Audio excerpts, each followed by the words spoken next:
believing the Appalachian Trail is merely a path for escape, and triumph is the most perilous delusion you can carry into these ancient mountains.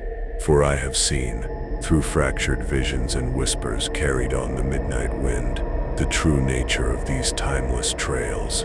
Over 3 million souls tread these winding paths each year, seeking solace or triumph, but most remain blind to the deeper currents flowing beneath their feet. They return with sun-kissed memories, unaware of the shadows that clung to their peripheral vision, the echoes of forbidden songs that brushed their subconscious, or the impossible landscapes glimpsed through the thin veil of reality. My own sight, a burden of dark visions, has shown me what the unsuspecting eye refuses to comprehend. These mountains are ancient, their peaks carved by time, before humanity uttered its first breath. And within their unforgiving embrace, something persists, something that defies human logic, mocks our maps, and laughs at our modern technology. In 2019, the veil momentarily thinned around Blood Mountain, Georgia. A seasoned hiker, Marcus Chen, vanished for 18 hours. When searchers found him, he was sitting calmly, claiming he'd never strayed.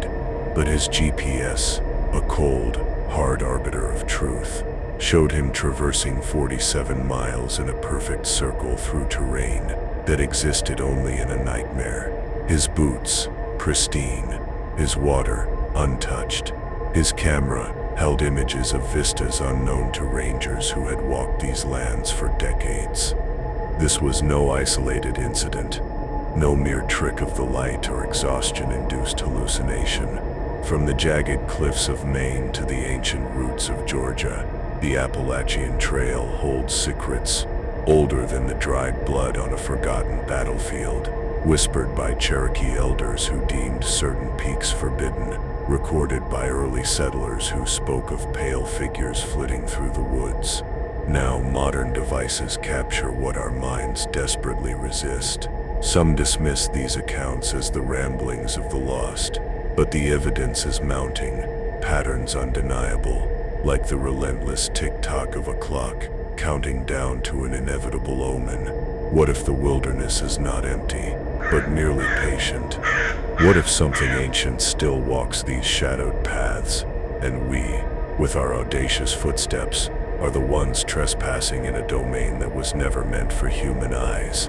I am about to tear away the veil, to share 12 documented cases that might finally reveal what truly haunts the Appalachian Trail. And by the time my whispers cease, every preconceived notion you hold about America's most famous hiking path will crumble into cold ashes, leaving behind only the chilling truth.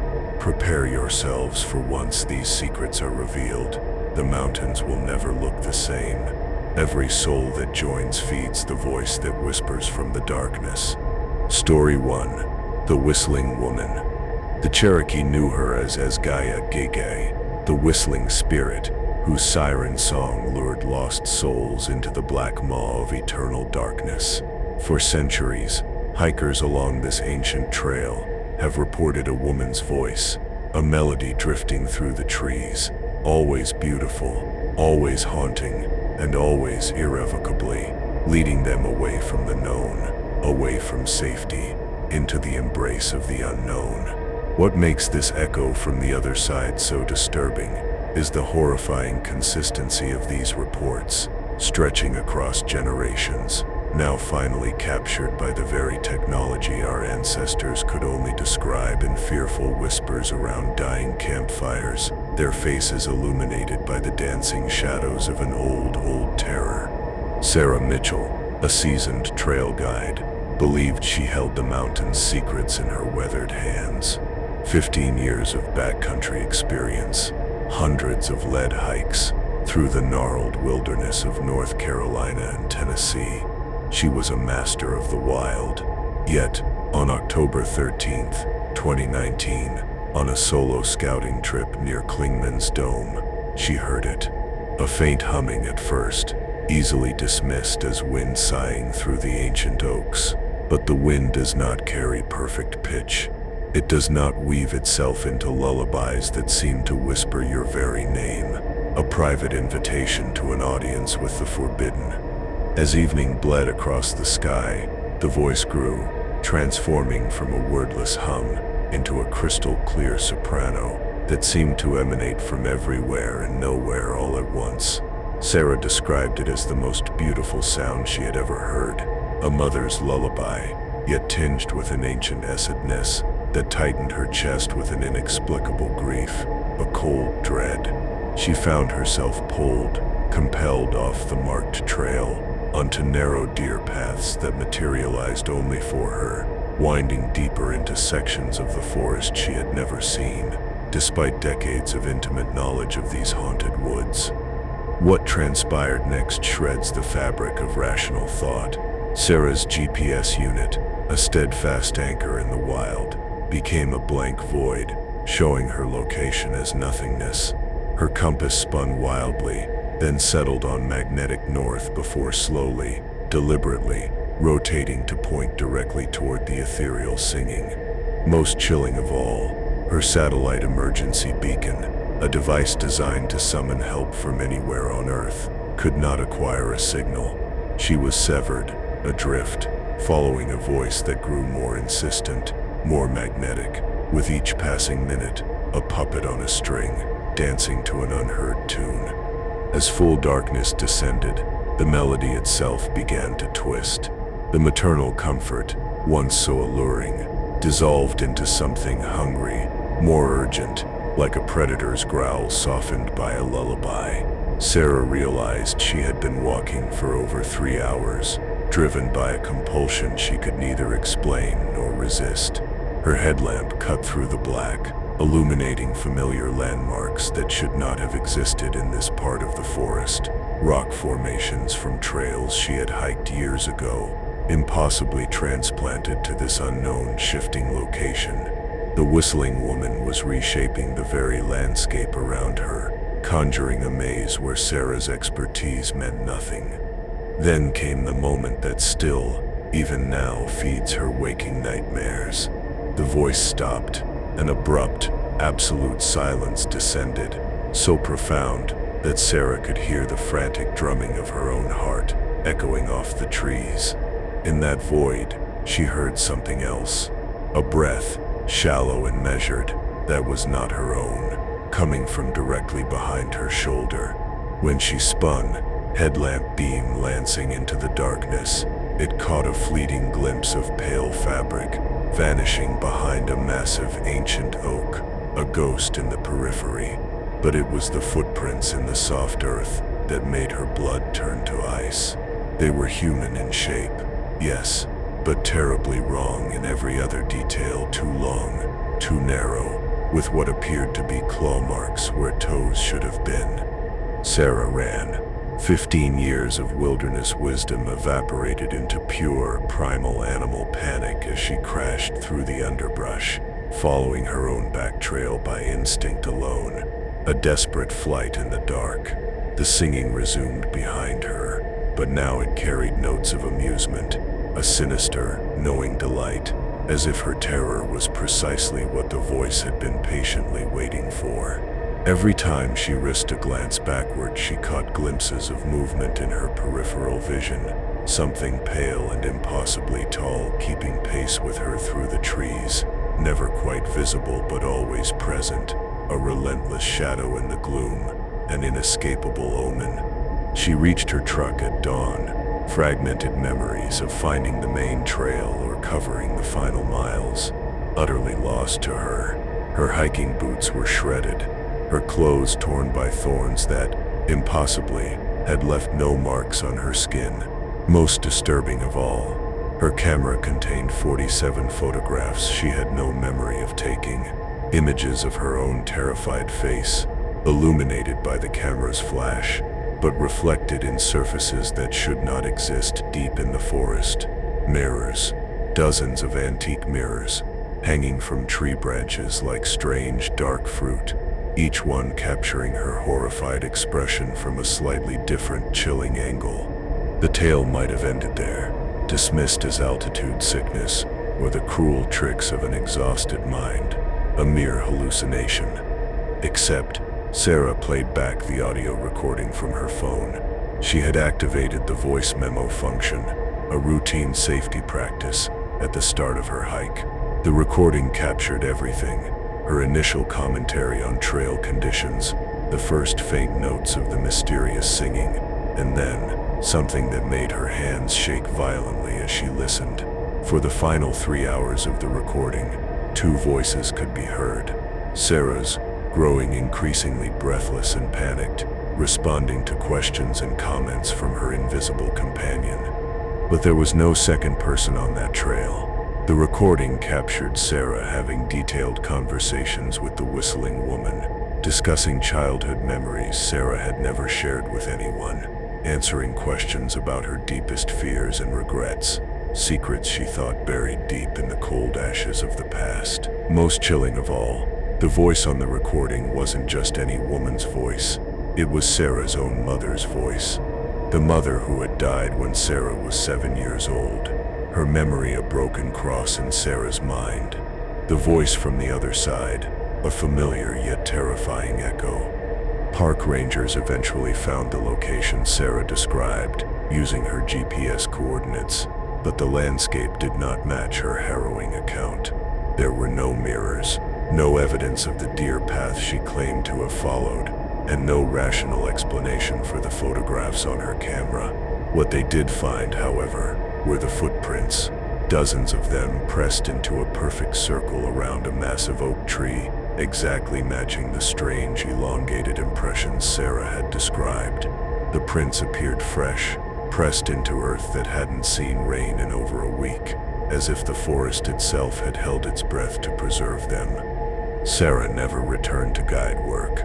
She fled to Colorado shortly after the incident, claiming the Appalachian Mountains felt crowded with things that remember us. But the whistling woman's narrative, like a persistent echo, doesn't conclude with Sarah's departure. In the 2 years following her encounter, 17 hikers have reported hearing similar singing in that exact area. 3 have been found miles from any marked trail, claiming they followed a beautiful voice that promised to show them home, a path to a false sanctuary.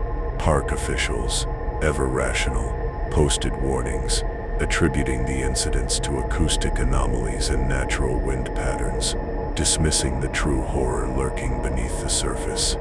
The Cherokee elders, when presented with these modern accounts, were not surprised. They simply nodded, a knowing glint in their ancient eyes, repeating the old warnings about Giga, the spirit who collects the lonely and the lost, drawn to their vulnerability like moths to a flickering, deceptive flame. According to tradition, she was once human, a mother who died searching for her children in these mountains over 3 centuries ago. Her love, a force twisted by tragedy, turned to an insatiable hunger.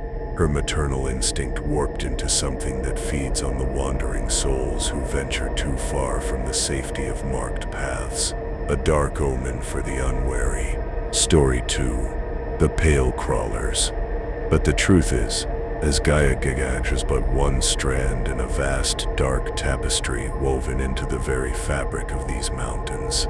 Deep in the Virginia wilderness, where the Appalachian Trail winds through its most isolated stretches, something else moves through the underbrush, a horror that shouldn't exist, a nightmare made flesh. They call them the Pale Crawlers, humanoid figures, navigating the forest floor on all fours with an unnatural, spider-like grace that defies human anatomy, a macabre ballet of silent movement. Unlike the comforting, familiar folklore creatures of local legend, these entities have been documented by trail cameras, witnessed by dozens of shaken hikers, and studied by researchers who refuse to publicly discuss their findings, their voices hushed, their eyes haunted. What makes the Pale Crawlers particularly terrifying isn't merely their appearance, an unsettling parody of human form. It is their intelligence, their chillingly precise territorial behavior, and their apparent, almost clinical, fascination with human movement patterns. a predator's patient study.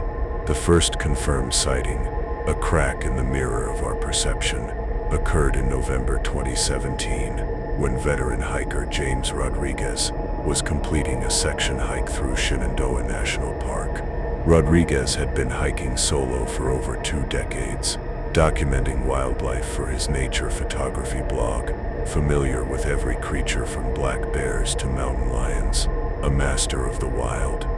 But nothing in his vast experience, nothing in the cold ashes of forgotten tales, prepared him for what he encountered during a routine evening at his campsite near Skyland Resort. Rodriguez had meticulously set up his tent in an approved backcountry site, adhering to all park regulations and wildlife safety protocols, a seasoned professional. As an experienced photographer, he routinely activated his motion sensor camera equipment around his campsite, creating a perimeter approximately 50 feet from his tent, designed to capture nocturnal animal behavior without disturbing the natural environment. What these cameras recorded that night would fundamentally shatter Rodriguez's understanding of what truly inhabits the Appalachian wilderness. The footage began normally, occasional deer ghosting through the area, a curious raccoon investigating his food storage, the typical predictable nocturnal activity expected in this environment, a comforting rhythm of the wild. Then, at approximately 2:30 in the morning, something entered the frame that made wildlife experts refuse to authenticate the recording, their disbelief a testament to the anomaly. A pale, elongated figure moved across the camera's field of view, but it was not walking upright like a human, nor moving with the gait of any known animal. Instead, it navigated on all fours with a fluid, spider-like locomotion that seemed to utterly ignore the normal limitations of human joint movement, a horrifying parody of nature. The creature's proportions were disturbingly wrong, a grotesque distortion. Its limbs appeared impossibly long for its torso, stretching and contracting with an unnatural fluidity as it moved through the underbrush with absolute chilling silence. Not even a whisper of a dried leaf disturbed. Most unsettling was its head movement. It rotated with an owl-like range of motion, scanning the environment with a deliberate, piercing intelligence, while maintaining its forward momentum, a mechanical precision. The thermal imaging camera captured its body temperature as significantly lower than human normal, creating a ghostly, almost phosphorescent outline against the warmer forest floor, a cold presence in the night. Rodriguez was awakened not by sound. The creature moved without disturbing even the dried leaves beneath it, but by an overwhelming, suffocating sense of being watched. He described it as a pressure against his consciousness, as if something was examining not just his physical presence, but delving into his very thoughts and intentions, a violation of the mind. When he quietly unzipped his tent to investigate, he found himself staring directly at the creature from a distance of less than 20 feet, a confrontation with the forbidden. What he saw defied all rational explanation. A vision burned into his memory like a broken cross. The being appeared to be human in basic structure, a grotesque mockery, but wrong in every detail. Its skin was pale to the point of translucency, revealing dark serpentine veins beneath the surface, like a roadmap of corruption, of ancient withered things. Its eyes, deep-set and piercing, reflected his flashlight beam with an inner luminescence that reminded him of deep-sea creatures, adapted to perpetual darkness, their gaze holding an abyss. Most disturbing was its face, recognizably human features, yet arranged in proportions that suggested intelligence, yes, but not humanity, a mask of something beyond our comprehension. The encounter lasted less than 30 seconds, but those moments stretched into an eternity for Rodriguez, etched into his soul like a scar. The creature regarded him with obvious clinical curiosity, tilting its head with bird-like movements, as if trying to understand this strange bipedal intruder in its ancient territory. Then, Without any apparent effort, it began to mimic his movements. When Rodriguez shifted his weight, the creature shifted accordingly. When he raised his hand to shield his eyes from his own flashlight's reflection, the creature raised what might have been an arm in an identical chilling gesture. The mimicry wasn't mockery, it was learning. Rodriguez realized, with a growing horror that gnawed at his very core, that the creature was studying him, cataloging his movements and responses with the methodical, patient precision of a predator analyzing its prey. When he finally worked up the courage to slowly back into his tent, the creature remained motionless, a silent sentinel, watching him with that terrible ancient intelligence until he zipped the entrance closed and huddled in his sleeping bag, paralyzed by fear, afraid to move until the first blessed rays of dawn pierced the forest, a faint promise of safety in a world turned upside down. Trail camera footage, once Rodriguez had escaped and retrieved his equipment, revealed the creature's behavior after he retreated. For the next 4 hours, it circled his campsite in gradually tightening spirals, always staying just outside the range of normal human vision, a phantom in the dark, but clearly visible to the infrared sensors. Most chilling was its apparent fascination with Rodriguez's scent trail. The creature spent extended periods at locations where he had walked, crouched low to the ground as if memorizing his presence through smell and touch, marking its territory with an unseen sign. Rodriguez broke camp at first light and hiked directly to the nearest ranger station, where his report was filed and quickly buried in bureaucratic procedures, dismissed as another wild tale from the mountains. However, his camera footage, a haunting testament to the impossible, attracted the attention of Dr. Margaret Chen, a cryptozoologist from Virginia Tech, who had been quietly documenting similar encounters for over a decade.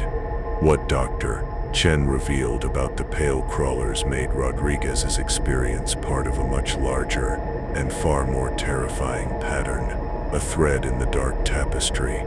According to Dr. Chen's clandestine research, these creatures exhibit territorial behavior that spans multiple states along the Appalachian corridor, their unseen dominion vast.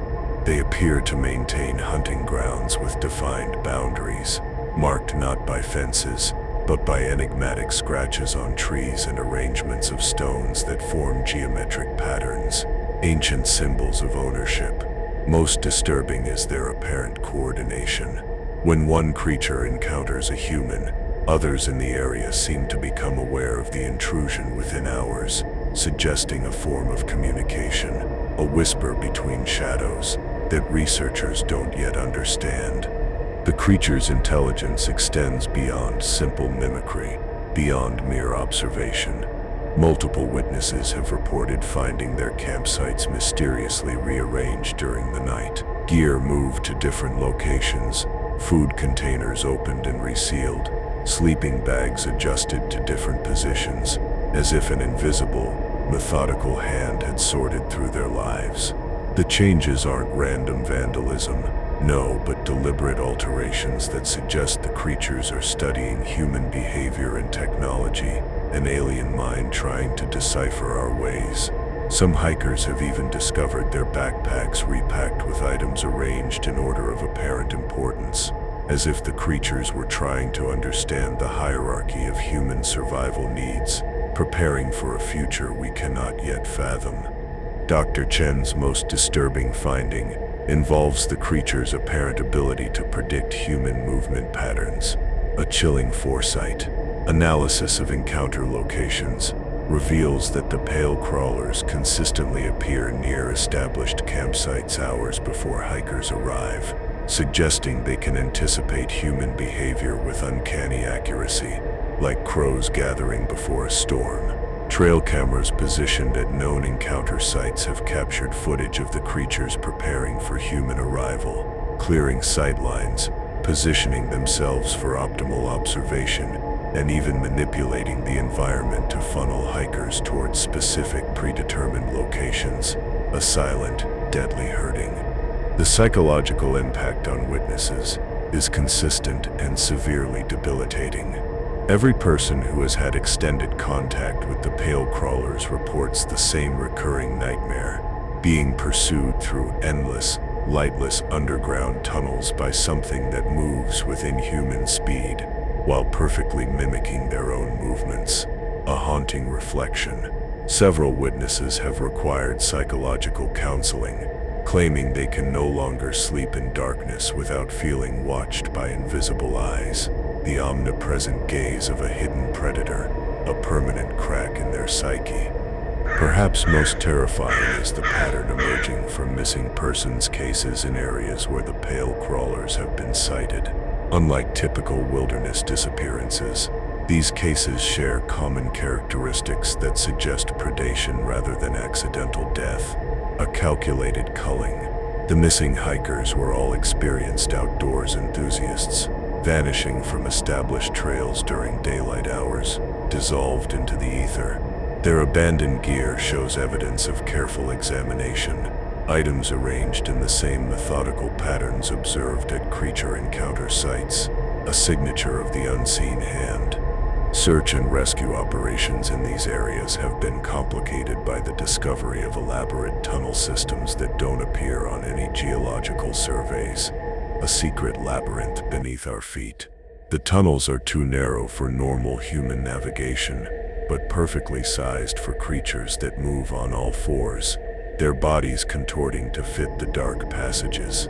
Most disturbing, these tunnels contain evidence of recent habitation: smooth stone surfaces worn by repeated contact, chambers large enough to hold human-sized objects, and scratch marks that suggest territorial marking, ancient glyphs of possession. The pale crawlers represent something far more threatening than a simple cryptid sighting, a mere campfire tale. They demonstrate intelligence, coordination, and an apparent, clinical fascination with human behavior that suggests predatory study rather than mere curiosity. Their presence along the Appalachian Trail isn't random. It's strategic, positioning them to observe and potentially interact with the thousands of hikers who traverse these mountains each year, each a potential subject in their grim research. What makes them truly terrifying isn't their grotesque appearance or even their chilling behavior. It's the growing evidence that they're learning from each encounter, becoming more sophisticated in their understanding of human patterns and vulnerabilities. The question isn't whether they exist, for the evidence is too damning to ignore. The question is what they're preparing for as they continue their patient, methodical study of our species, like silent crows circling. Every hiker who ventures into their territory becomes an unwitting research subject, contributing to their expanding knowledge of human behavior and capabilities, a walking database for the unseen. The pale crawlers are still out there, moving through the darkness between marked trails, watching and learning with each passing season, each fading autumn leaf. They represent an intelligence that predates our understanding of these mountains, something that has been waiting in the shadows for us to venture deep enough into their domain to become subjects of their endless patient curiosity. Story 3. The Time Slips. But the truth is, the pale crawlers are not the only architects of terror in these mountains. Time itself, that relentless, constant river, is supposed to flow forward, an unchanging pace governing every aspect of our existence. But along certain ancient sections of the Appalachian Trail, this fundamental law of reality becomes negotiable, a frayed thread in the tapestry of existence. Hikers enter these zones expecting a routine day and emerge hours, days, or even weeks later, with no memory of the missing time, their minds a cracked mirror. Others experience the terrifying opposite, living through days of hiking, only to discover that mere minutes have passed in the outside world. These aren't simple cases of disorientation or the haze of altitude sickness. These are documented temporal anomalies, tears in the fabric of space-time, that challenge our very understanding of reality itself. and they are becoming more frequent with each passing year, like an inevitable omen whispered on the wind. My visions too have shown me these fractures, pockets where time breathes differently. Elena Vasquez, a quantum physicist from Johns Hopkins University, first encountered the phenomenon during what should have been a straightforward research expedition in the Blue Ridge Mountains of Virginia, her scientific mind unprepared for the impossible. She was conducting experiments on gravitational time dilation, using atomic clocks positioned at different elevations along the trail, a routine measurement of minute variations in time's passage. Her research was meant to confirm Einstein's theories of relativity, a predictable dance of cosmic mechanics. What she discovered instead was irrefutable evidence that time itself is broken in specific insidious locations along the Appalachian corridor, a shattered timepiece. On September 15, 2018, Dr. Vasquez positioned synchronized atomic clocks at 5 different points along a 12-mile section of trail near Shenandoah National Park. These devices are accurate to within 1 second every 15 billion years, making them perfect instruments for detecting even the smallest temporal variations. Her plan was simple: hike between the clock positions over a 3-day period, recording their readings. The first anomaly, a chilling whisper from beyond, occurred at mile marker 47, where a dense grove of ancient oak trees formed a natural cathedral of interwoven gnarled branches, their ancient roots holding untold secrets. Dr. Vasquez approached this location at exactly 2:15 in the afternoon, according to her GPS watch, which was synchronized with the atomic clock network, her technology a fragile shield against the impossible. She spent what felt like 10 minutes examining the area, taking photographs and environmental readings, a scientist's careful observation, before continuing to the next measurement point, oblivious to the unraveling of her reality. When she arrived at mile marker 49, her synchronized equipment, her bastion of scientific truth, showed a discrepancy that defied all explanation, a chilling crack in the mirror of time. According to every timepiece she carried, her GPS watch, smartphone, and backup chronometer, she had spent 3 hours and 47 minutes covering the 2-mile distance between markers. But Dr. Vasquez's own perception of time insisted that only 10 minutes had passed, a profound, disorienting void. More disturbing, her camera's timestamp function recorded photographs taken during those missing hours, images she had no memory of capturing, showing locations she had never seen, despite hiking this trail section multiple times during her research preparation.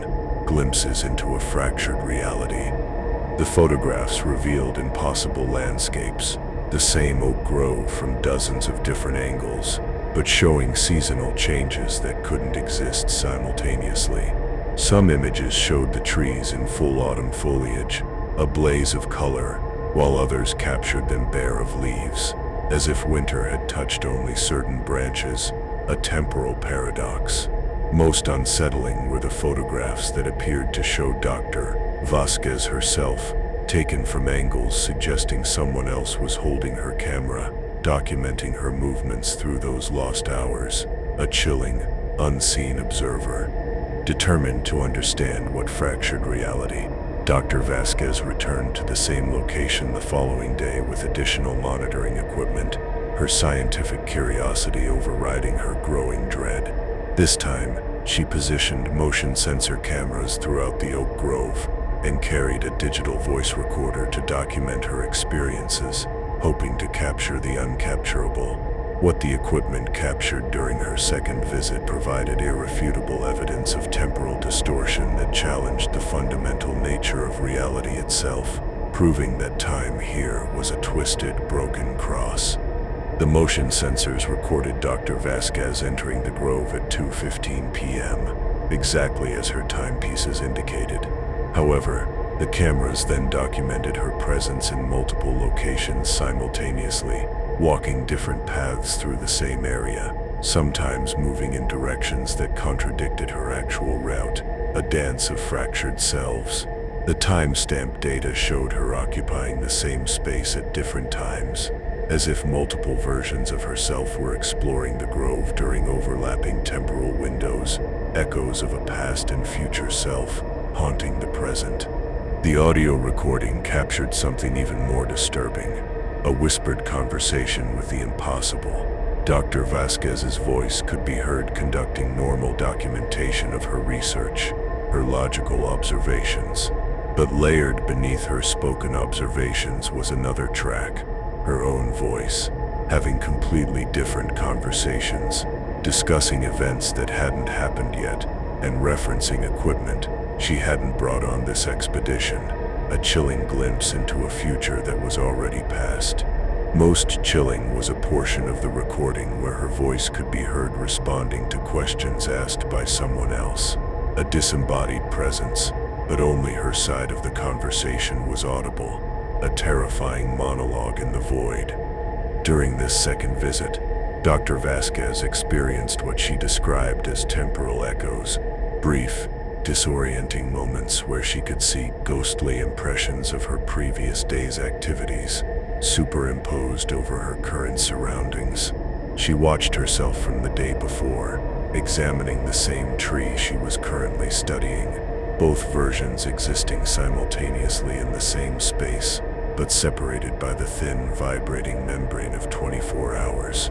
The effect was nauseating and profoundly disorienting, as if time itself was developing double vision, its gaze unfocused and terrifying.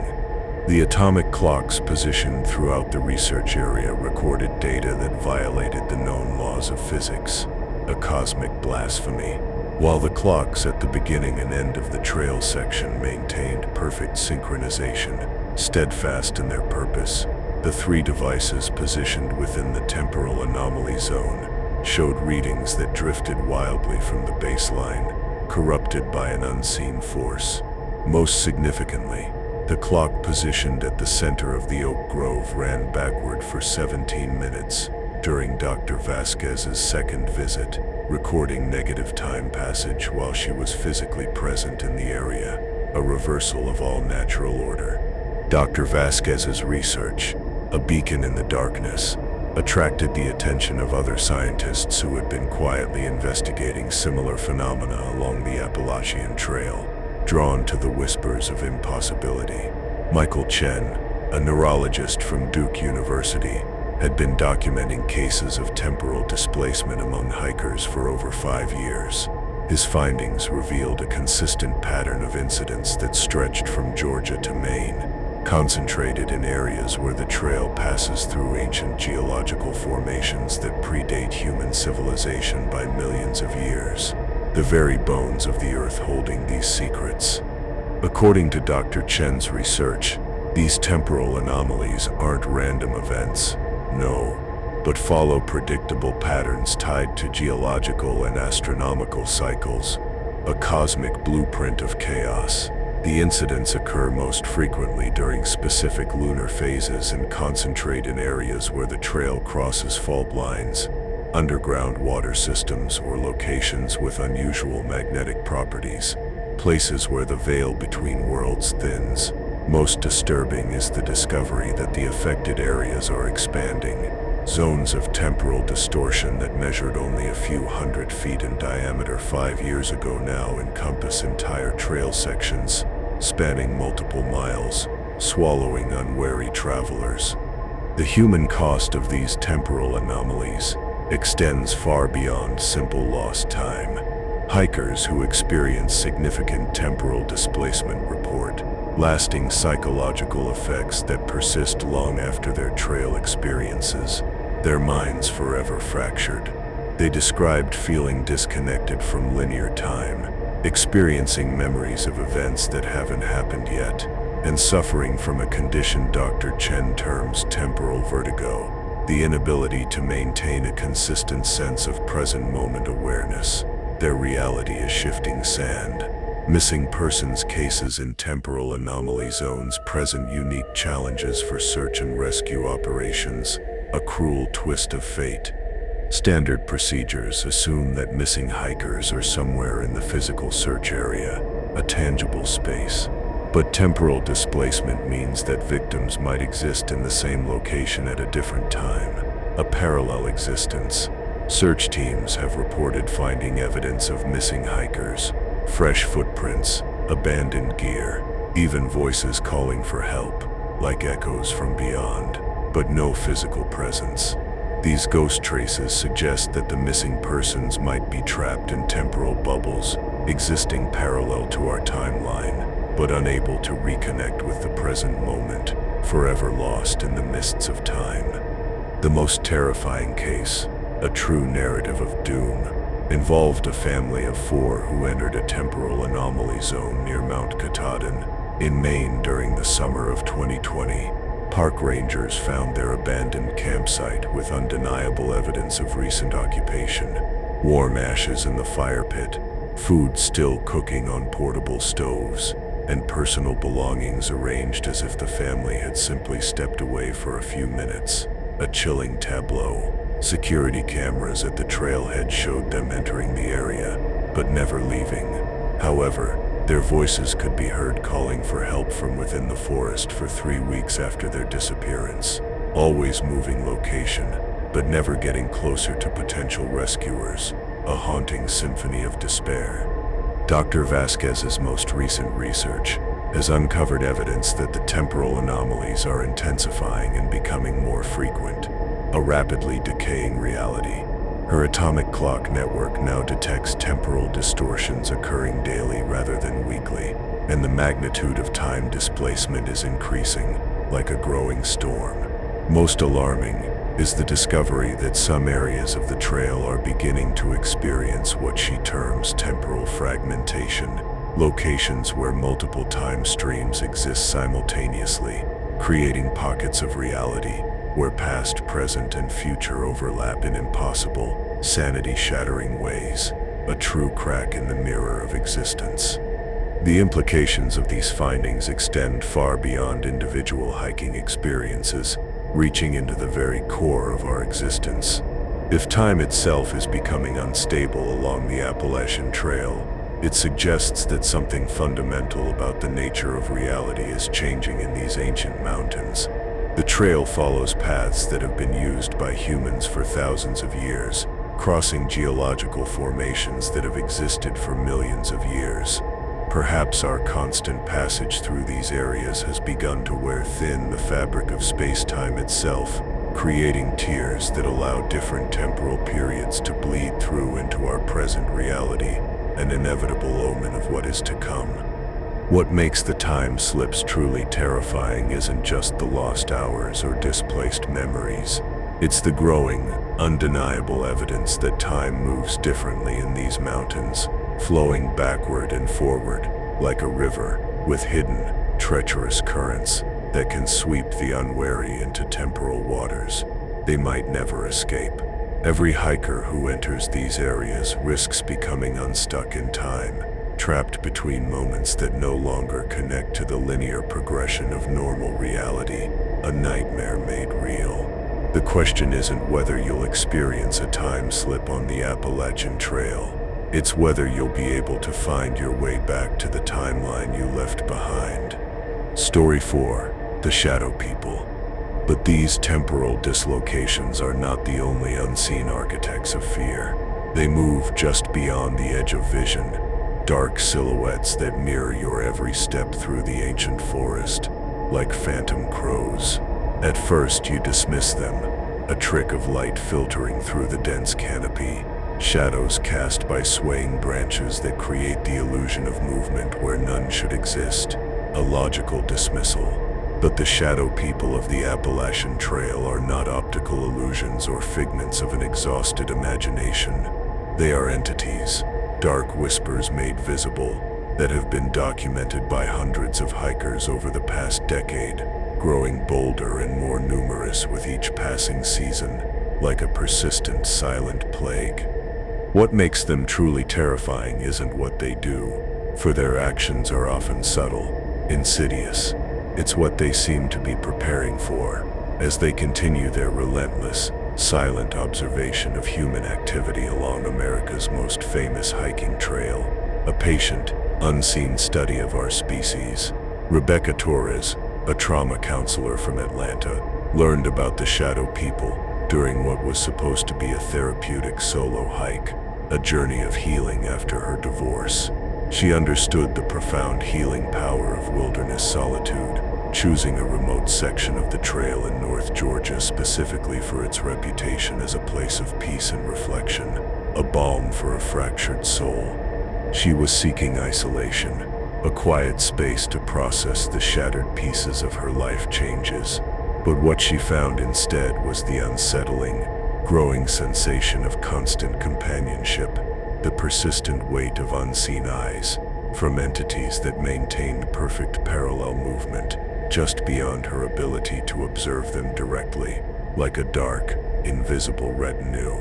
The first sign, a crack in her perception, appeared on her second day during a routine rest stop at Neal's Gap, a seemingly peaceful overlook. Rebecca had positioned herself on a rock outcropping that provided panoramic views of the surrounding forest, using the elevated vantage point to photograph the vibrant autumn foliage for her personal journal. While reviewing the images on her camera's display screen, she noticed something that made her question her own perception of reality, a chilling intrusion. In every photograph that captured the forest depths, dark vertical shapes appeared among the trees, too tall and narrow to be natural shadows, too consistent in their positioning to be random light patterns. They were a deliberate presence. These shapes weren't visible to her naked eye when she looked directly at the same locations, but the camera captured them with disturbing clarity, a silent, undeniable witness. They appeared humanoid in basic structure, but subtly wrong in proportion, elongated figures that seemed to stretch upward beyond normal human height, while maintaining a thinness that suggested they were more shadow than substance, creatures of pure darkness. Most unsettling was their positioning. They appeared to be observing her from multiple angles simultaneously, creating an invisible surveillance network that encompassed her entire rest area, a silent, predatory gaze.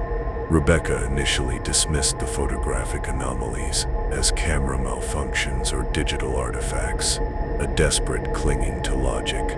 But the pattern became impossible to ignore as she continued her hike. Every photograph she took contained the same dark figures, always positioned at the edges of the frame, always oriented toward her location, a relentless focus. They appeared in images taken at different times of day, in varying light conditions, and from different camera angles. The consistency suggested intelligence rather than random occurrence, a chilling revelation. These entities were deliberately positioning themselves to remain just outside direct observation, while maintaining constant visual contact with her movements, a methodical, patient surveillance. The psychological impact began subtly, a creeping dread. Rebecca found herself constantly checking over her shoulder, responding to peripheral movement that vanished the moment she turned to investigate, a tormenting game. The sensation of being watched became so intense that she started taking photographs specifically to document what her eyes couldn't directly perceive. The camera, an unwitting accomplice, revealed a disturbing truth. The shadow people weren't just observing her, they were coordinating their movements to maintain optimal surveillance angles as she progressed along the trail, a silent, organized hunt. By her third day, the entity's behavior had evolved from passive observation to active interaction, a chilling escalation. Rebecca discovered that the shadow people responded to her movements with uncanny precision. When she stopped to rest, they stopped. When she changed direction, they adjusted their positions accordingly, a perfectly synchronized silent dance. Most disturbing was their apparent ability to anticipate her decisions, a mind-reading horror. The camera captured them moving to new positions before she had consciously decided to change her route, as if they could read her intentions before she acted on them. delving into the deepest recesses of her mind.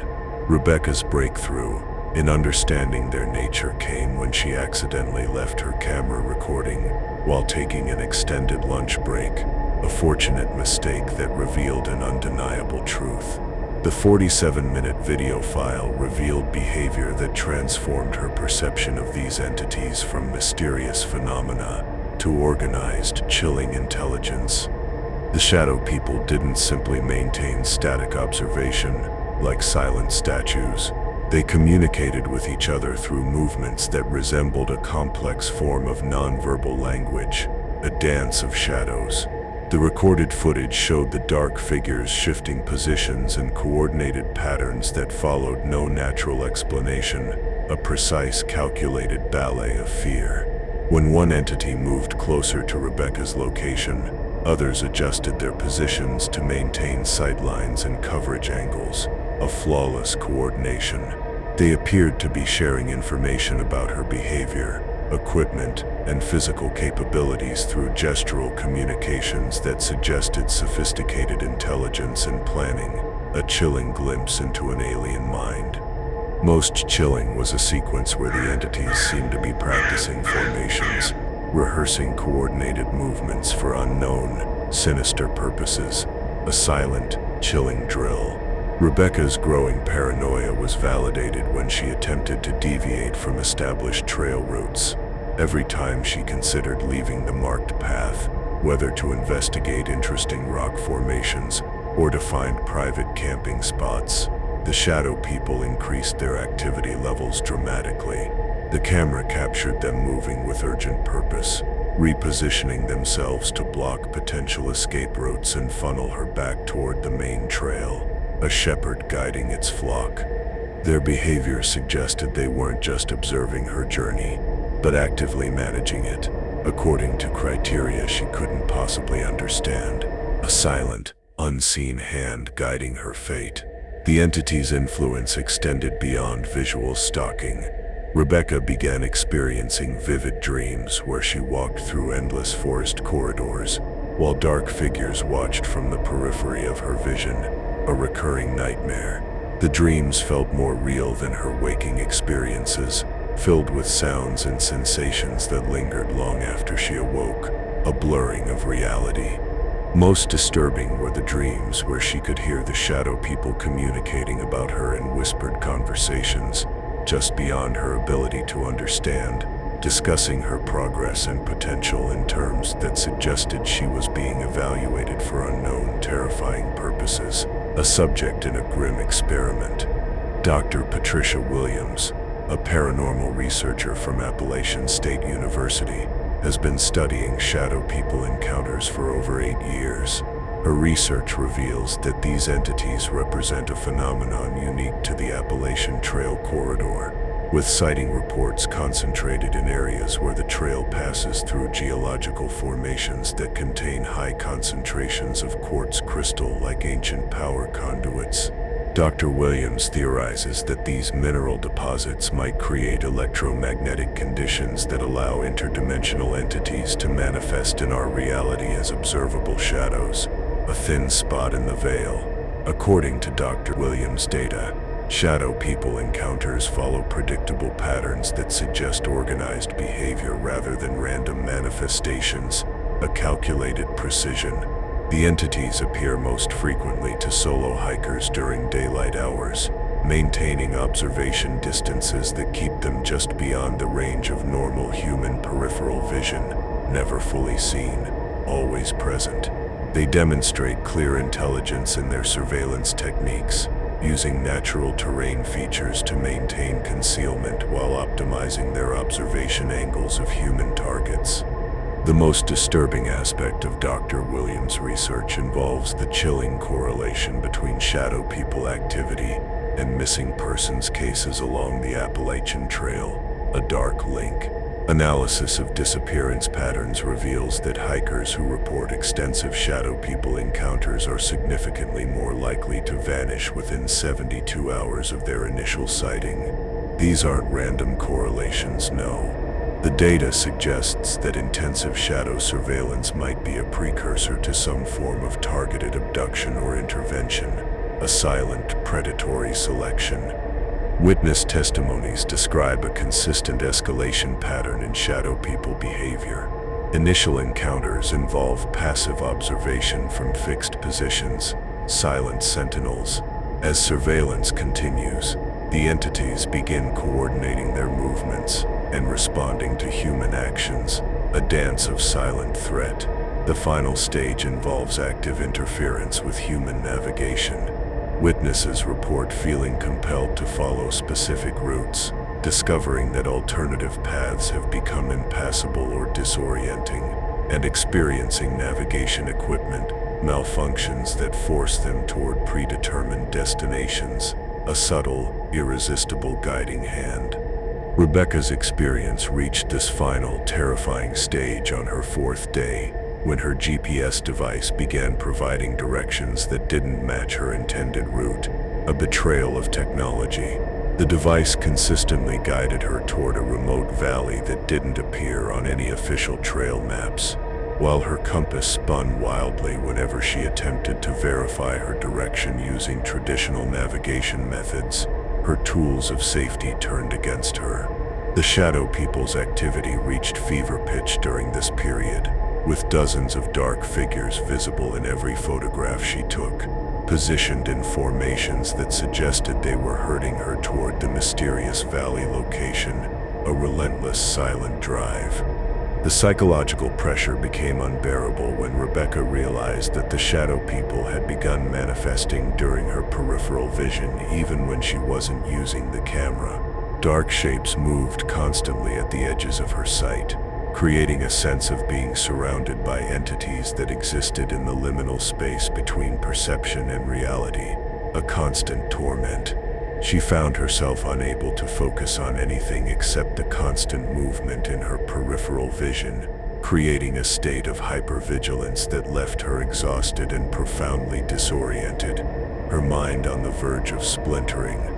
Rebecca ultimately escaped the shadow people's influence by abandoning her planned route and hiking directly to the nearest road, a desperate flight. There, she flagged down a passing vehicle and requested immediate evacuation from the area, fleeing the unseen horror. Her final photographs, taken as she reached the road, showed the shadow people gathered at the forest edge, dozens of dark figures, arranged in perfect formation, watching her departure with what appeared to be disappointment rather than relief, as if their carefully laid plan had been disrupted, but only temporarily. The shadow people represent something far more sinister than simple wilderness spirits or interdimensional observers. Their organized behavior, sophisticated surveillance techniques, and apparent ability to influence human navigation suggest they serve a specific chilling purpose related to human activity along the Appalachian Trail. Each encounter provides them with additional data about human behavior, navigation patterns, and psychological responses to prolonged observation, a meticulous study. What makes them truly terrifying is the growing evidence that they're preparing for something larger than individual encounters, a grander, darker design. The increase in sighting frequency, the evolution of their surveillance techniques, and the chilling correlation with missing persons cases suggests that the shadow people aren't just observing human hikers. They're studying us with the methodical patience of entities that understand time differently than we do. Their lifespan vast, their purpose ancient. Every photograph that captures their presence, every hiker who reports their surveillance, all contribute to their expanding database of human behavioral patterns and vulnerabilities. The question isn't whether the shadow people exist in the spaces between light and darkness along the Appalachian Trail. The question is what they're planning to do with all the information they've gathered about us, and whether their patient observation phase is nearing its end. They continue to watch from the edges of perception, documenting our movements and learning our weaknesses with each passing season, preparing for a purpose that remains as dark and mysterious as the shadows they inhabit. Story 5. the Cherokee warnings. But the whispers of warning, the true omens, existed long before the Shadow People became a modern torment. Long before the Appalachian Trail existed as a recreational pathway, the Cherokee Nation understood that certain peaks in these ancient mountains were forbidden territory, places of unspeakable power. They called them Envy is Gaia, the places where spirits dwell, where the veil is thinnest. And for over 1,000 years, tribal law strictly prohibited anyone from venturing onto these sacred heights, except under the most desperate circumstances, a sacred, vital prohibition etched into their very souls. The Cherokee did not create these restrictions out of mere superstition or primitive fear. No, they established them because their ancestors had learned, through bitter experience and devastating loss, that some mountains harbor entities that view human presence as an intrusion, a violation punishable by consequences that extend far beyond simple death, reaching into the very fabric of one's being. Joseph Crow Feather, a cultural liaison between the Eastern Band of Cherokee Indians and the National Park Service, works tirelessly to preserve traditional knowledge about the spiritual significance of Appalachian landscapes, a keeper of ancient secrets. His great-grandfather, Samuel Crow Feather, was one of the last Cherokee to receive formal training in the old ways, before European colonization disrupted traditional education systems, a link to an unbroken lineage of wisdom. The knowledge Samuel passed down through 4 generations includes detailed maps of forbidden territories, specific protocols for avoiding spiritual contamination, and most importantly, door warnings about what happens to those who ignore ancient boundaries that were established through centuries of tragic experience, paid for in blood and lost souls, a dark warning. According to Joseph, the Cherokee understanding of dangerous peaks isn't based on folklore or metaphorical teachings, a whimsical tale. It's practical survival information, encoded in ceremonial language to ensure accurate transmission across generations, a guide to living among the impossible. The Forbidden Mountains aren't randomly designated sacred sites, but specific locations where the Cherokee documented encounters with entities they called Kana Tulanuyi, beings that exist in the spaces between the physical and spiritual worlds, capable of influencing reality in ways that defy natural law, tearing the veil asunder. The most extensively documented Forbidden Peak lies along what is now the Appalachian Trail in the Great Smoky Mountains, where Clingman's Dome rises above the surrounding forest like a massive ancient burial mound, a monument to forgotten horrors. Cherokee oral tradition describes this mountain as a gateway location, a portal, where the Kana Tulanuyi beings first emerged into our world during a catastrophic event that occurred approximately 800 years ago, a time when the world was remade by darkness. The traditional account describes the sky turning black during daylight hours, followed by the appearance of beings that could manipulate physical matter through will alone, reshaping the landscape and trapping Cherokee hunting parties in maze-like terrain that appeared overnight, a nightmare carved into stone. Joseph's great-grandfather left detailed written records of the Clingman's Dome incident, translated from Cherokee into English during the 1940s, to preserve the knowledge for future generations, a desperate act of preservation. According to Samuel's account, a Cherokee hunting party of 12 experienced warriors entered the Clingman's Dome area during the autumn of 1847, despite knowing the traditional prohibitions. They were driven by necessity, for severe winter weather had driven game animals to higher elevations, and the tribal community faced starvation, a choice between 2 horrors. The hunting party established a base camp at the mountain's lower elevations, and spent 3 days tracking deer herds toward the Forbidden Peak, oblivious to the true nature of their quarry. On the 4th day, they discovered that the landscape around Clingman's Dome had changed overnight, a silent, terrifying transformation. Familiar valleys had disappeared, replaced by deep ravines that hadn't existed the previous evening, as if the earth itself had been torn open.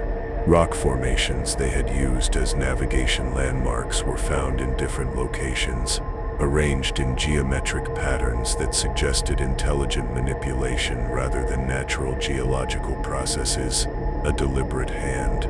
Most disturbing was the discovery that their own trail markers, carefully placed stones and carved symbols that Cherokee hunters used to navigate unfamiliar territory, had been rearranged into messages written in an unknown symbolic language, a chilling communication. The symbols appeared to be warnings or instructions, but they were composed using Cherokee trail markers arranged according to principles that no tribal member could interpret. Someone, or something, had not only observed their marking system, but was using it to communicate concepts that existed outside Cherokee understanding, an alien intelligence speaking in their tongue. The hunting party's leader, a respected tracker named Sequoia Bell, made the fateful decision to continue toward the peak, despite the obvious supernatural intervention, a choice steeped in hubris. According to Samuel Crowfeather's written account, Bell believed that the Kanatalanui beings were testing their resolve, and that showing courage in the face of spiritual challenge would earn their respect and permission to hunt in the area. This decision would prove to be a fatal misunderstanding of the entity's true nature and intentions, a pact with the devil. What happened next challenges the boundary between documented history and supernatural horror, a story whispered in the dark. The hunting party encountered what Samuel's account describes as moving mountains, rock formations that shifted position when not directly observed, creating an ever-changing maze that made navigation impossible, an impossible geometry. Streams flowed uphl, depositing water in locations that defied gravity. Trees grew in perfect geometric patterns overnight, forming natural corridors that led the hunters deeper into areas where the normal laws of physics appeared to be suspended, a reality unmoored. The Kanatalanui beings themselves remained largely invisible, manifesting as disturbances in the environment, rather than direct physical presence, a subtle, insidious manipulation.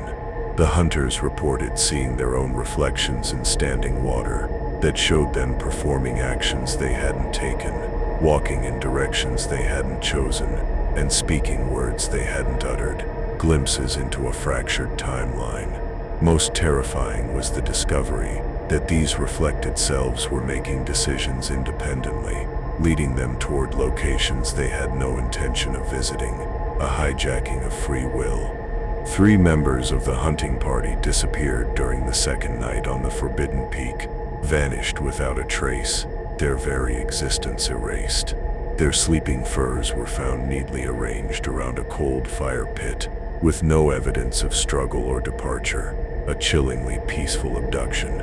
Most disturbing was the discovery of their footprints leading directly into solid rock faces, as if the mountain had opened to receive them and then sealed itself seamlessly, a tomb of living stone. The remaining hunters could hear their missing companions calling for help from within the mountain, but the voices seemed to come from different directions simultaneously, suggesting the disappeared men existed in multiple locations at once, echoes of suffering. Sequoia Bell, humbled and terrified, made the desperate decision to abandon the hunt and retreat to lower elevations. But the Kanatalanui beings weren't finished with their intervention. The hunting party found that all paths leading away from Klingman's dome had been altered or eliminated, a deliberate trap. Familiar deer trails led in circles back to their starting point, an endless loop of despair. Ridgelines that should have provided clear navigation routes disappeared into fog that existed only in specific locations, creating barriers that couldn't be crossed or circumnavigated, an impossible prison. The psychological warfare escalated when the hunters began encountering versions of themselves that claimed to be the real hunting party. These doppelgangers appeared at their campsites, using their equipment and speaking with their voices, but making statements and decisions that contradicted their actual intentions. The duplicate hunters insisted they were the original party and that Bell's group were the false copies, creating an identity crisis that shattered their confidence in their own reality, a broken mirror of the self. The surviving hunters escaped Clingman's Dome only after Bell performed a traditional Cherokee purification ceremony that his grandfather had taught him for dealing with spiritual contamination, a desperate plea to ancient powers. The ritual involved burning specific plants while reciting protective chants that had been passed down through generations specifically for encounters with Kana-Tla-Nui beings. According to Samuel's account, the ceremony worked by acknowledging the entity's authority over their domain, while requesting safe passage rather than attempting to challenge their power, a humble negotiation with the forbidden. The 6 hunters who returned to the tribal community were forever changed by their harrowing experience, their souls scarred. They aged rapidly over the following months, developing white hair and deep wrinkles that made them appear decades older than their actual ages, as if time itself had accelerated its passage within their bodies. More disturbing was their shared affliction of temporal displacement. They would begin conversations about events that hadn't happened yet, describe hunting trips they planned to take in the past, and sometimes failed to recognize their own family members for hours at a time, their minds fractured, their reality unmoored. The 3 hunters who disappeared on Clingman's Dome were never found, but Cherokee oral tradition maintains that they weren't killed by the Kana-Tla-Nui beings. They were absorbed into the mountain's spiritual ecosystem, becoming part of the supernatural landscape that guards the forbidden peak, eternally bound to the horror. Traditional accounts describe occasional sightings of these lost hunters over the following decades, appearing as warnings to other Cherokee who ventured too close to dangerous areas, their spectral forms a silent, chilling omen. Joseph Crow Feather's research has identified 17 peaks along the current Appalachian Trail that were considered forbidden territory by Cherokee traditional law.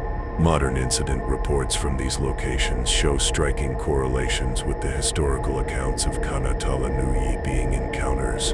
Hikers in these areas report the same phenomena described in Cherokee oral tradition.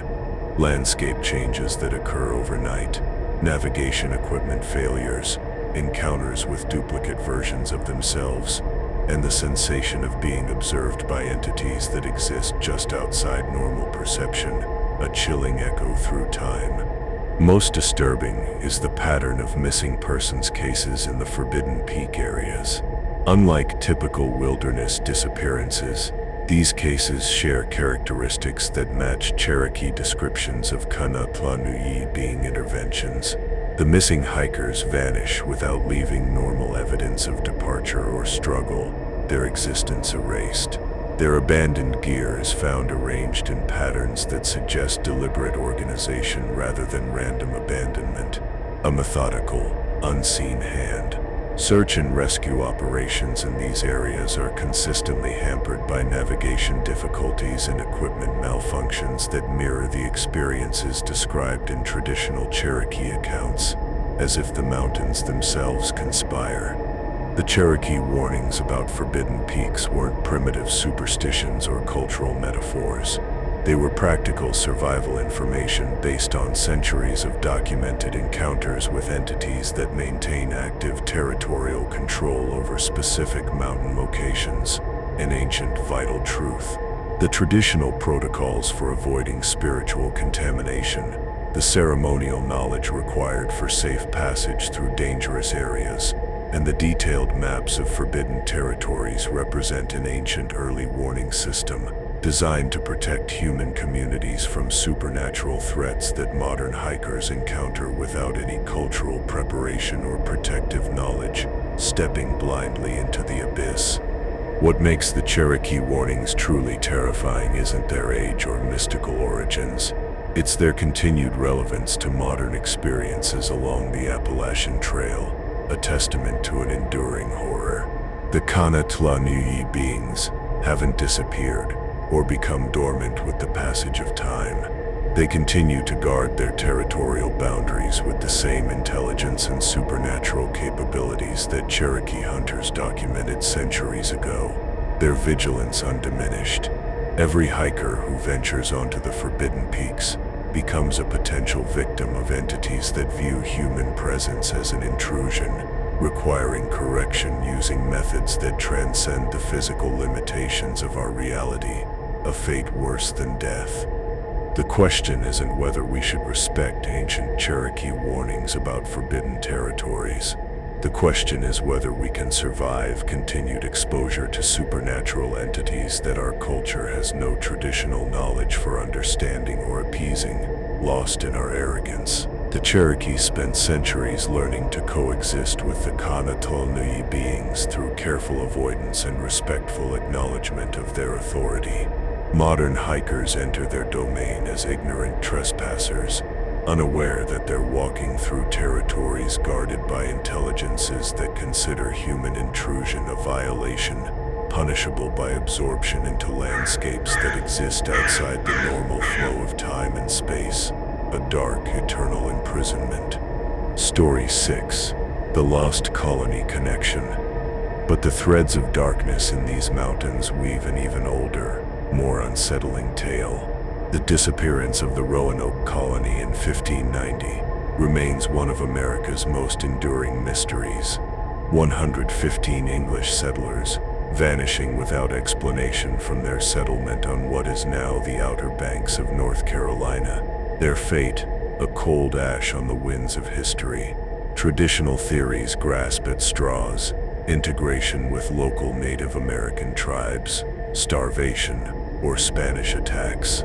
But recent archaeological discoveries along the Appalachian Trail suggest a far more disturbing possibility, a revelation that chills the blood.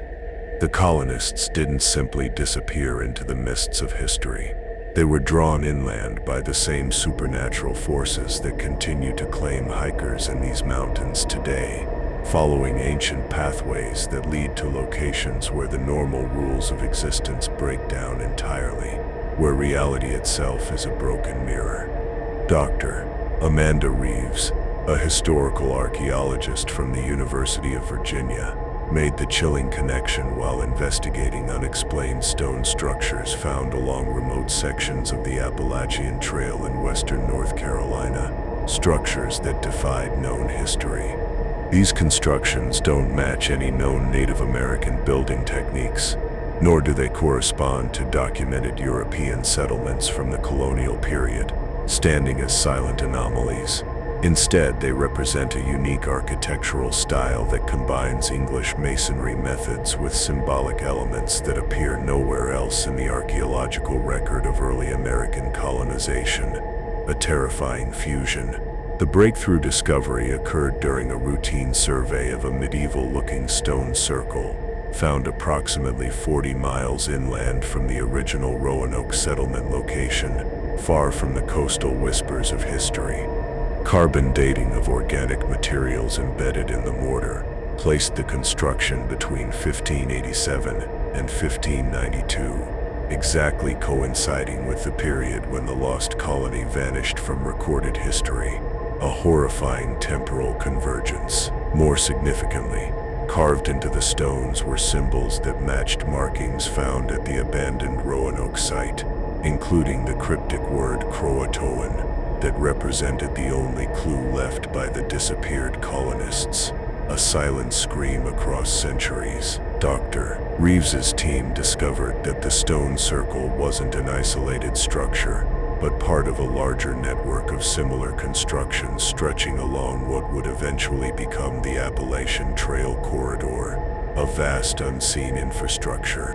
Using ground-penetrating radar and satellite imagery analysis, they identified 17 separate stone sites arranged in a precise geometric pattern that spans over 200 miles of mountain terrain, a monumental, impossible feat.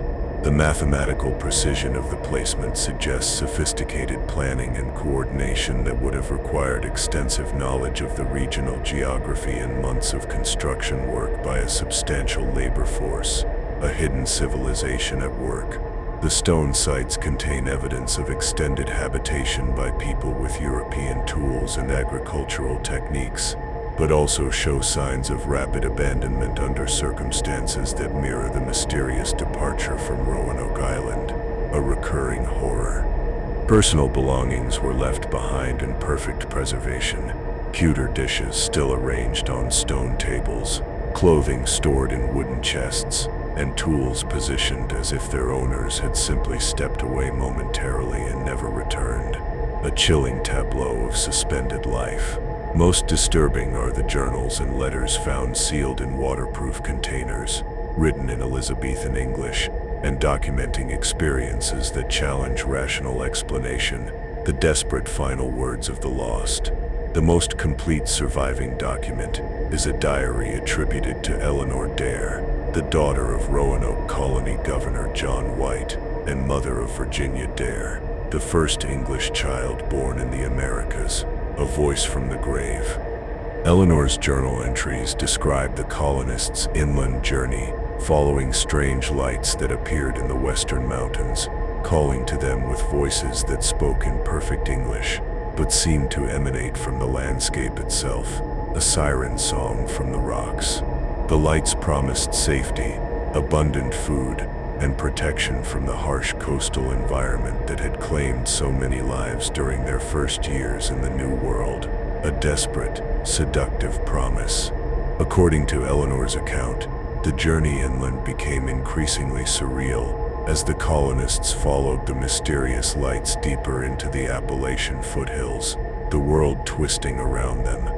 Familiar landmarks disappeared overnight, replaced by valleys and ridgelines that didn't appear on any maps, a shifting, impossible landscape. They carried streams flowed in directions that contradicted their compass readings, while game trails led them through terrain that seemed to shift and reconfigure when they weren't directly observing it, a malicious, intelligent maze. Most unsettling was the discovery that their own footprints from previous days were found ahead of them on paths they hadn't yet traveled, as if time itself was folding back on their journey, a horrifying temporal paradox. The colonists reported encounters with beings they described as angels of the wilderness, tall, luminous figures that appeared at twilight to guide them toward specific camping locations and water sources, their forms shimmering between worlds. These entities communicated without speaking, projecting thoughts and emotions directly into the colonists' minds, with such clarity that many began to believe they were receiving divine guidance toward a promised land hidden in the western mountains, a seductive delusion. The beings demonstrated knowledge of English customs and Christian beliefs that seemed impossible for any earthly intelligence to possess, reinforcing the colonists' conviction that they were being led by supernatural messengers, a profound, tragic misunderstanding. Eleanor's journal entries become increasingly disjointed as the inland journey progresses, describing experiences that blur the line between spiritual revelation and psychological breakdown, her mind unraveling.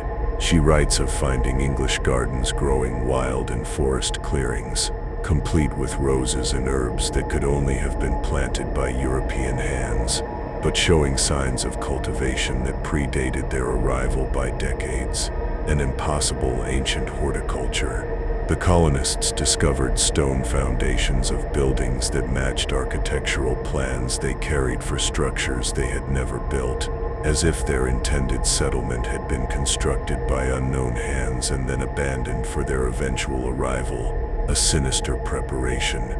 The most disturbing entries describe the colonists' gradual realization that they were not alone in following the mysterious lights toward the mountain settlements. Eleanor writes of finding campsites that showed evidence of recent English occupation, complete with familiar personal belongings and cooking implements, but no signs of the people who had used them, a chilling absence. Stranger still were the discoveries of graves marked with English names and dates that hadn't occurred yet, suggesting that other groups of colonists had preceded them to this location and met unknown fates, trapped in this timeless prison. The journal's final entries, dated in early 1591, described the colonists' arrival at what Eleanor terms the final settlement, a valley hidden deep in the mountains, where stone structures had been prepared for their occupation, complete with cleared farmland, freshwater sources, and storage facilities filled with preserved food. The settlement appeared to be a perfect refuge, offering everything the struggling Roanoke colony had lacked, a perfect, sinister trap. But Eleanor's writing reveals growing unease about the supernatural perfection of their new home, a gnawing dread in her soul. She describes the settlement as existing in a state of perpetual twilight, where the sun never fully rose nor completely set, creating a timeless environment that made it impossible to track the passage of days or seasons, a blurring of reality. The colonists began to lose their sense of individual identity, finding themselves performing tasks they had no memory of starting and engaging in conversations they couldn't recall beginning, their minds dissolving. Most terrifying was the discovery that their reflections in the settlement's water sources showed them as they had been years earlier, suggesting that time moved differently in their mountain refuge, an eternal stasis. The journal ends abruptly with Eleanor's final entry describing the colonists' realization that they had become permanent residents of the mountain settlement, unable to leave despite their growing desire to return to the familiar world they had left behind, their will slowly eroding.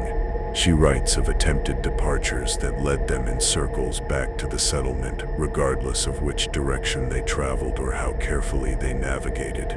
The mountain landscape seemed to reshape itself to prevent their escape, creating an invisible prison that confined them to their supernatural refuge, a gilded cage. Dr. Reeves's archaeological team found Eleanor Dare's remains in 2019, perfectly preserved in a stone chamber beneath the central settlement structure, an impossible feat. Her body showed no signs of aging beyond her documented death date in 1591, despite over 4 centuries of burial in mountain soil that should have completely decomposed organic remains, a testament to the temporal anomaly. More disturbing was the discovery that Eleanor's clothing and personal effects showed evidence of ongoing maintenance and repair, as if someone had been caring for her remains throughout the intervening centuries, a silent, unseen caretaker. The implications of the lost colony connection extend far beyond historical curiosity. Analysis of modern missing persons cases along the Appalachian Trail reveals striking parallels to the experiences described in Eleanor Dare's journal. Hikers report following mysterious lights toward hidden valleys, discovering evidence of previous visitors who left no traces in official records, and experiencing temporal distortions that make accurate navigation impossible, a chilling echo through time. Most significantly, several missing persons cases involve the discovery of abandoned campsites that contain modern equipment arranged in patterns that match the stone settlements built by the lost colony survivors, a dark signature. Ground-penetrating radar surveys of the 17 lost colony stone sites have revealed extensive underground chamber systems that connect to surface structures in a vast network spanning hundreds of miles. These subterranean passages contain evidence of ongoing occupation, including fresh air circulation, maintained pathways, and storage areas that show signs of recent use, a hidden, thriving civilization beneath. Most disturbing are the chambers that contain modern hiking equipment, camping gear, and personal belongings that match items reported missing in contemporary disappearance cases, proof of ongoing collection. The lost colony stone sites appear to be active collection points, where the same supernatural forces that drew the Roanoke colonists inland continue to attract modern hikers toward hidden settlements that exist outside normal time and space. The beings that Eleanor Dare described as angels of the wilderness continue to guide lost travelers toward mountain refuges that promise safety and sustenance but trap their residents in timeless environments that prevent return to the outside world, a sinister deception. What makes the Lost Colony connection truly terrifying isn't the historical mystery of what happened to the disappeared colonists. It's the undeniable evidence that the same supernatural system continues to operate along the Appalachian Trail today. A relentless, ancient machine. The mysterious lights, the guiding entities, the hidden settlements, and the temporal distortions that claimed the Roanoke colonists represent an ongoing supernatural infrastructure that has been collecting human populations for over 4 centuries. A dark harvest. Each missing hiker becomes part of a growing community of displaced individuals, trapped in mountain settlements that exist parallel to our reality, but remain forever separated from the world they left behind. The question isn't whether the lost colonists solved the mystery of their disappearance by finding sanctuary in the Appalachian Mountains. The question is, how many modern hikers have joined Eleanor Dare and her fellow colonists in settlements that offer eternal refuge at the cost of eternal imprisonment? And whether the supernatural forces that collected the Roanoke colonists are expanding their operations to accommodate the growing number of people drawn to these ancient mountains in search of solitude and spiritual renewal, unaware of the grim fate that awaits them. Story 7. The Underground Network. Now, imagine this. Beneath the familiar trails and scenic overlooks of the Appalachian Mountains, a vast network of caves and tunnels exists, one that appears on no geological survey or speleological map, a hidden world beneath our feet. These aren't natural limestone caverns carved by millennia of water erosion, nor are they abandoned mining operations from America's industrial past, the remnants of human endeavor.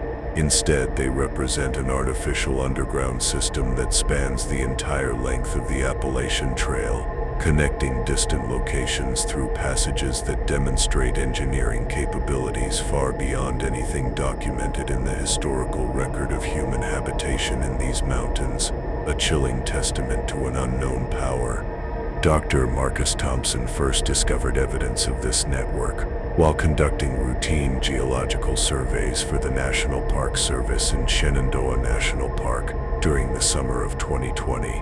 As a professional cave mapper with over 20 years of experience documenting underground systems throughout the eastern United States, Thompson had developed sophisticated techniques for identifying hidden caverns using ground-penetrating radar and seismic analysis.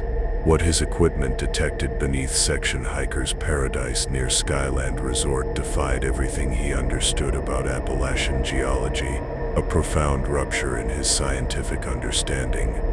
The initial reading suggested a hollow space approximately 40 feet below the trail surface, extending in a perfect straight line for over 3 miles through terrain that should have been solid bedrock. The dimensions indicated a tunnel large enough for human passage, but the acoustic properties suggested artificial construction rather than natural formation, a deliberate design. Most puzzling was the complete absence of any historical documentation for excavation work in this area.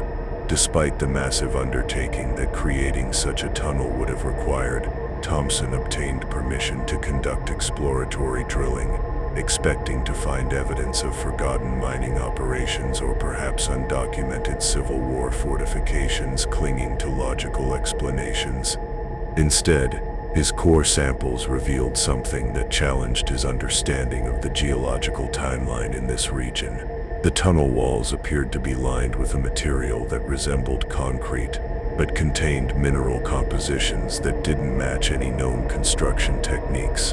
An alien composition, carbon dating of organic materials embedded in the lining, produced results that predated European colonization by centuries, suggesting the tunnels were constructed long before any documented human engineering projects in the Appalachians, before our history began. But the breakthrough came when Thompson's drilling equipment broke through into the tunnel space, immediately detecting air circulation that indicated the passage was part of a much larger ventilation system, a hidden breath. When he lowered fiber optic cameras into the opening, the footage revealed a construction marvel that shouldn't exist beneath the Appalachian wilderness. The tunnel extended beyond the range of his lighting equipment in both directions, featuring perfectly smooth walls, a level floor, and architectural details that suggested sophisticated planning and execution, a feat of impossible engineering. Most disturbing was the undeniable evidence of recent use. The tunnel floor showed clear pathways worn by repeated foot traffic, and the walls contained mounting brackets for torches or lighting systems that had been maintained within recent decades, a testament to ongoing occupation. Thompson's cameras detected side passages branching off from the main tunnel at regular intervals, creating a network of intersecting corridors that implied a vast underground infrastructure hidden beneath the seemingly pristine wilderness of the national park, a sprawling, hidden city beneath our feet. Thompson's initial exploration of the tunnel system revealed artifacts that shouldn't exist in this location or time period. Stone carvings along the walls depicted symbols that resembled a mixture of Native American petroglyphs and European architectural ornaments, but arranged in patterns that suggested a cultural fusion that had no historical precedent in this region, a lost civilization. More unsettling were the tool marks on the tunnel walls, showing evidence of cutting implements that left patterns unlike anything produced by known mining or excavation equipment, a technology beyond our grasp. The tunnel system extended far beyond Thompson's initial discovery site. Using remote sensing equipment, his team mapped an underground network that connected locations across multiple states, following the approximate route of the Appalachian Trail with remarkable precision, a hidden artery of the mountains. The tunnels appeared to provide subterranean access to every major wilderness area along the trail corridor, creating a hidden transportation system that could allow undetected movement across hundreds of miles of supposedly pristine wilderness, a secret world moving beneath our own. What transformed Thompson's archaeological curiosity into genuine fear was the chilling discovery that the tunnel system wasn't abandoned. Motion sensors placed at the initial entry point detected regular movement within the passages, following patterns that suggested organized activity rather than random wildlife intrusion, a deliberate, purposeful presence.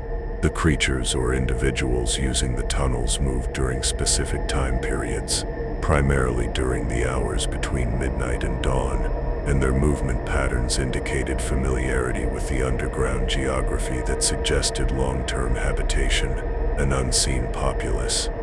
Temperature monitoring revealed that the tunnels maintained a constant climate that differed from the natural underground temperature of the surrounding bedrock. The artificial atmosphere suggested active environmental controls, implying that whatever forces had constructed the network continued to maintain its operational systems, a testament to their enduring power. Most disturbing was the discovery of air circulation patterns that indicated the tunnel system connected to surface openings in remote locations that Thompson's team couldn't access or identify using conventional mapping techniques, portals to an unseen realm. The acoustic properties of the tunnel system provided the most terrifying evidence of ongoing occupation.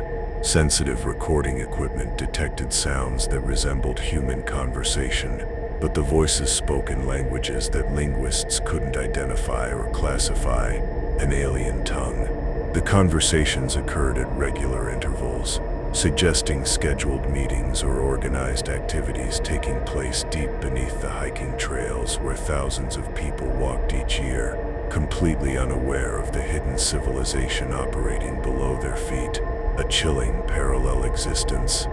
Thompson's team documented evidence of tunnel entrances at 17 different locations along the Appalachian Trail, hidden beneath rock formations concealed behind vegetation, or camouflaged using construction techniques that made them invisible to casual observation. They were everywhere and nowhere. Each entrance showed signs of regular use with well-maintained access paths and concealment systems that indicated sophisticated security measures designed to prevent discovery by surface travelers, a deliberate secret world. The underground network appeared to serve multiple functions beyond simple transportation. Thompson's explorations revealed chamber systems that resembled underground cities, complete with carved living spaces, storage areas, and what appeared to be ceremonial or meeting halls, a vast subterranean metropolis. The chambers contained evidence of long-term habitation, including furniture carved from stone, water collection and distribution systems, and waste disposal methods that demonstrated advanced understanding of underground engineering principles, a technology beyond our own. Most disturbing were the chambers that showed evidence of surface surveillance operations. These rooms contained observation equipment, communication devices, and documentation systems that appeared to be monitoring activity along the surface trail network. A chilling, pervasive gaze. The equipment was too sophisticated to be abandoned historical artifacts, suggesting that whoever operated the underground system maintained active surveillance of hiking activity throughout the Appalachian corridor, systematically studying us. The surveillance evidence included detailed maps of the surface trail system, with notations in unknown languages, photographic documentation of individual hikers, and what appeared to be behavioral analysis charts tracking human movement patterns and camping preferences. The level of detail suggested that the underground operators had been systematically studying surface hiking activity for extended periods, compiling information that could be used to predict and potentially influence human behavior in the wilderness areas above their hidden domain. A sinister, patient study. Thompson's most chilling discovery involved chambers that contained personal belongings from missing hikers spanning several decades. The items were carefully cataloged and preserved, arranged in collections that suggested systematic acquisition rather than random scavenging, a dark archive of the lost. Each collection appeared to represent a complete inventory of an individual hiker's equipment, clothing, and personal effects, stored with museum-quality care in underground archives that chronicled decades of disappearances along the Appalachian Trail, a chilling testament to their purpose. The underground operators had apparently been collecting more than just equipment. Several chambers contained detailed journals written by missing hikers, documenting their experiences during extended periods of underground captivity, their desperate, final words. The accounts described forced participation in underground communities, assignment to specific work duties within the tunnel system, and gradual indoctrination into whatever culture or society operated beneath the mountain wilderness, a sinister re-education. These captive narratives revealed that the underground network served as more than a hidden transportation system. It functioned as a parallel civilization that existed entirely separate from surface society, a dark reflection of our own. The captive hikers described structured communities with defined social hierarchies, specialized work assignments, and cultural practices that blended elements from multiple historical periods and geographical regions, a bizarre, timeless fusion. Most disturbing was their gradual acceptance of underground life, with later journal entries showing decreased interest in returning to the surface world they had left behind. Their wills slowly eroded, their memories rewritten. The psychological conditioning described in the captive journals followed consistent patterns that suggested systematic indoctrination techniques. New arrivals were initially confined to isolated chambers while undergoing what the underground operators termed surface detoxification, a process that apparently involved sensory deprivation, controlled nutrition, and exposure to environmental conditions that gradually altered their psychological attachment to surface life, a terrifying transformation. Thompson's research team faced escalating security challenges as their investigation of the underground network progressed. Equipment failures became frequent and appeared to be deliberately caused rather than accidental, a subtle sabotage. Surveillance cameras positioned near tunnel entrances were systematically disabled or redirected, while GPS devices and communication equipment experienced interference that prevented accurate location tracking or contact with surface support teams, a deliberate obfuscation. The most direct evidence of underground operator awareness came when Thompson discovered that his research activities were being monitored and documented by the same surveillance systems he had found in the underground chambers. His team's movement patterns, equipment locations, and investigation schedule had been systematically recorded and analyzed, suggesting that the underground operators viewed surface researchers as subjects for study rather than threats to be avoided, another entry in their grim database. The underground network represents something far more threatening than simple hidden cave systems or forgotten historical tunnels. The evidence suggests an organized underground society that has been operating parallel to surface civilization for centuries, maintaining sophisticated infrastructure and surveillance capabilities while systematically collecting surface dwellers for purposes that remain hidden in the depths of their artificial mountain domain. A grand, chilling design. What makes the underground network truly terrifying isn't just its vast scope or hidden presence beneath America's most popular hiking trail. It's the evidence that its operators have been studying surface human behavior with the patience and methodology of scientists conducting long-term research on an alien species, a cosmic experiment. Every hiker who walks the Appalachian Trail unknowingly moves above a hidden civilization that monitors their activity, documents their behavior, and occasionally selects individuals for inclusion in underground communities that exist entirely outside the awareness of the surface world, a silent, unseen harvest. The question isn't whether vast tunnel systems exist beneath the Appalachian Trail, connecting remote wilderness areas through hidden passages that have operated for centuries without detection. The question is what the underground operators are planning to do with the information they've gathered about surface human behavior, and whether their patient observation phase is transitioning into more active intervention in the lives of those who venture into their mountain domain seeking solitude and natural beauty, unaware that every step they take is monitored by intelligences that view them as subjects worthy of collection and study. Story 8. The Watchers in the Windows. Listen carefully, because this is crucial. Scattered throughout the remote wilderness sections of the Appalachian Trail stand dozens of abandoned cabins, their weathered walls and broken windows testifying to the hardy mountain folk who once carved lives from these unforgiving slopes, echoes of a forgotten past. Most hikers assume these structures are simple relics of Appalachian history, empty shells left behind when families moved to easier lives in modern towns and cities, their stories turning to cold ashes. But careful observation reveals a disturbing truth about these seemingly vacant buildings. They aren't as abandoned as they appear. Someone, or something, continues to maintain them, a silent, unseen hand at work. And that presence watches from darkened windows as modern hikers pass by, unaware they're being observed by entities that have claimed these forgotten homesteads as surveillance posts. A network of silent, watchful eyes. Rachel Martinez, a professional photographer specializing in abandoned architecture, discovered the chilling truth about the watching windows during a solo section hike through the remote wilderness areas of Western Virginia in October 2021. Her artistic eye was trained to notice details that casual hikers missed, subtle signs of maintenance, evidence of recent occupancy, and most importantly, the profound difference between truly empty buildings and structures that only appeared vacant.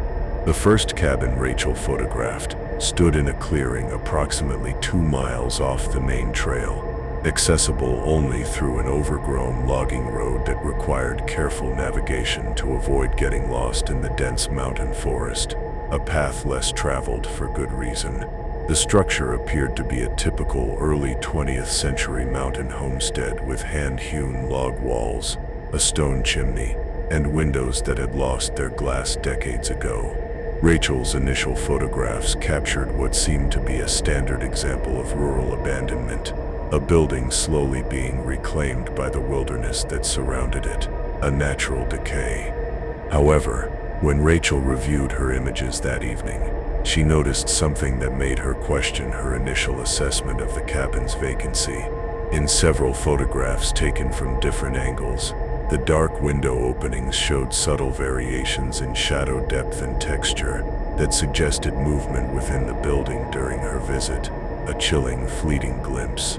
Most unsettling was a series of images that appeared to capture a pale shape positioned behind one of the windows, barely visible but consistently present across multiple photographs taken over a 15-minute period, a silent, persistent watcher.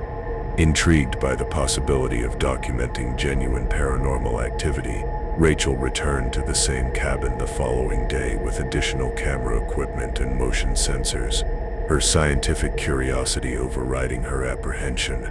Her daylight examination of the building revealed details that contradicted the appearance of long-term abandonment, a carefully constructed illusion. The wooden floors inside showed clear pathways worn by regular foot traffic, and the stone fireplace contained ashes that couldn't be more than a few days old, evidence of recent unseen activity. Most disturbing was the discovery that the cabin's interior had been systematically cleaned and organized, with furniture arranged in functional living patterns rather than the random decay expected in truly abandoned structures. A methodical order in the chaos. Rachel's motion sensors detected activity within the cabin during the late afternoon hours, recording movement patterns that suggested a single occupant following established routines, a predictable, unseen life. The sensors tracked consistent activity in specific areas of the building, the main room, the kitchen area, and what appeared to be a sleeping space in the cabin's loft. The movement patterns were too organized and purposeful to be attributed to wildlife intrusion, indicating human or human-like presence, maintaining regular habitation of the supposedly empty building, a hidden resident. The breakthrough in understanding came when Rachel positioned remote cameras inside the cabin overnight, hoping to capture evidence of whatever entity was maintaining the building. The footage revealed something that transformed her artistic documentation project into a terrifying encounter with intelligence that defied rational explanation, a vision of the impossible. The cameras recorded a figure moving through the cabin during the hours between midnight and dawn, but the entity appeared to exist partially outside normal visual perception, a phantom dancing between worlds. The recorded figure seemed to shift between visible and invisible states, sometimes appearing as a clearly defined human silhouette, and other times existing as nothing more than disturbances in air density that created subtle visual distortions, a ghost in the machine. Most unsettling was the entity's apparent awareness of the recording equipment. It consistently positioned itself at angles that prevented clear photographic documentation, while demonstrating obvious knowledge of camera placement and field of view limitations, a chilling, deliberate evasion. Rachel's analysis of the overnight footage revealed that the entity followed precise routines that suggested long-term habitation and territorial familiarity. It moved through the cabin performing what appeared to be maintenance activities, adjusting furniture positions, tending to the fireplace, and organizing stored materials according to systems that implied permanent residence, a hidden life. The activities weren't random supernatural manifestations but purposeful domestic behaviors that indicated the entity considered the cabin its active home rather than a temporary shelter, a chilling domesticity. Most disturbing was the entity's response to Rachel's presence and investigation. The cameras captured it examining her equipment with obvious intelligence, manipulating her motion sensors and photographic devices in ways that suggested technical understanding.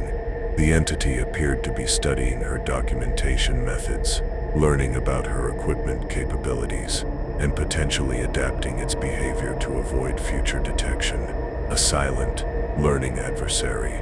Rachel expanded her investigation to other abandoned cabins in the area, discovering that the phenomenon wasn't isolated to a single building, but a widespread, organized operation. Using her professional photography equipment and newly developed detection techniques, she documented evidence of similar occupancy in 17 different structures across a 50-mile section of the Appalachian Trail corridor. Each cabin showed the same patterns: apparent abandonment that masked ongoing habitation by entities that maintained the buildings while avoiding detection by casual observers, a meticulous, hidden network. The entities occupying these mountain cabins demonstrated coordination and communication that suggested organized activity rather than random supernatural manifestations. Rachel's surveillance revealed that the beings moved between different cabins following schedules that indicated territorial assignments and shared responsibilities. Some entities appeared to specialize in specific maintenance activities, while others seemed focused on surveillance of trail activity and human behavior in their assigned areas, a division of labor for a dark purpose. The surveillance function became chillingly apparent when Rachel discovered that her own movements along the trail were being systematically monitored and documented by the cabin entities.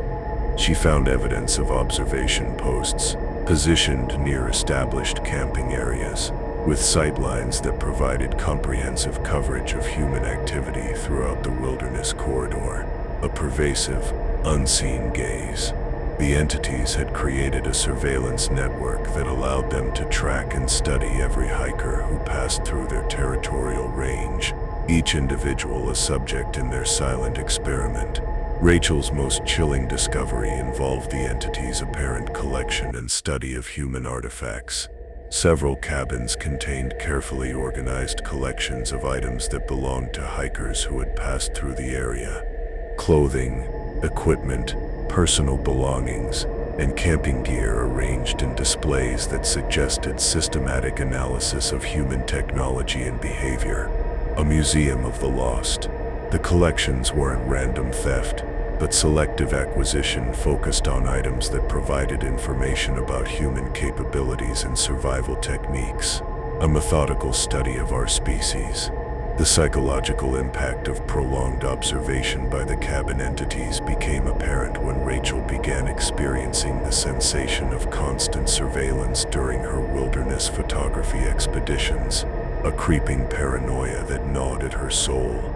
She found herself unable to focus on her artistic work, distracted by the persistent feeling that intelligent eyes were watching her every movement from the darkened windows of abandoned buildings. A relentless, unseen gaze. The sensation intensified when she approached any cabin or homestead, creating anxiety responses that suggested her subconscious mind was detecting threat signals her rational thoughts couldn't identify, a primal fear breaking through. Rachel's documentation efforts attracted unwanted attention from the entities she was studying. Her camera equipment began experiencing systematic failures that appeared deliberately caused rather than accidental, a silent sabotage. Photographs of cabin interiors consistently showed overexposure or lens artifacts that prevented clear documentation of evidence, while motion sensors and recording devices experienced interference that suggested active countermeasures against her surveillance attempts. A direct response to her intrusion. The entity's defensive responses escalated when Rachel attempted to enter cabins where she had documented clear evidence of ongoing habitation. She found that doorways and windows that appeared easily accessible during daylight reconnaissance became impossible to enter during her nighttime investigation attempts. The buildings seemed to seal themselves against intrusion, creating barriers that prevented access while maintaining the appearance of normal abandoned structures, an impossible, intelligent defense. Most terrifying was Rachel's discovery that the entities had begun visiting her own campsite during overnight stays in the wilderness areas they controlled. Motion sensors around her tent detected approach patterns that matched the movement signatures she had recorded at the occupied cabins. The entities appeared to be conducting counter-surveillance, studying her equipment and behavior with the same methodical attention she had been directing toward their hidden activities. A chilling reversal. Rachel's final encounter with the cabin entities occurred when she attempted to photograph the interior of a particularly well-maintained homestead that showed extensive evidence of recent habitation, hoping for a final piece of proof. As she positioned her camera equipment near the main window, she became acutely aware of a presence watching her from inside the building. The entity positioned itself directly behind the window opening, creating a confrontation that allowed her to observe its nature for the first time without photographic intermediation. A direct, terrifying gaze. What Rachel saw challenged her understanding of the boundary between human and supernatural intelligence.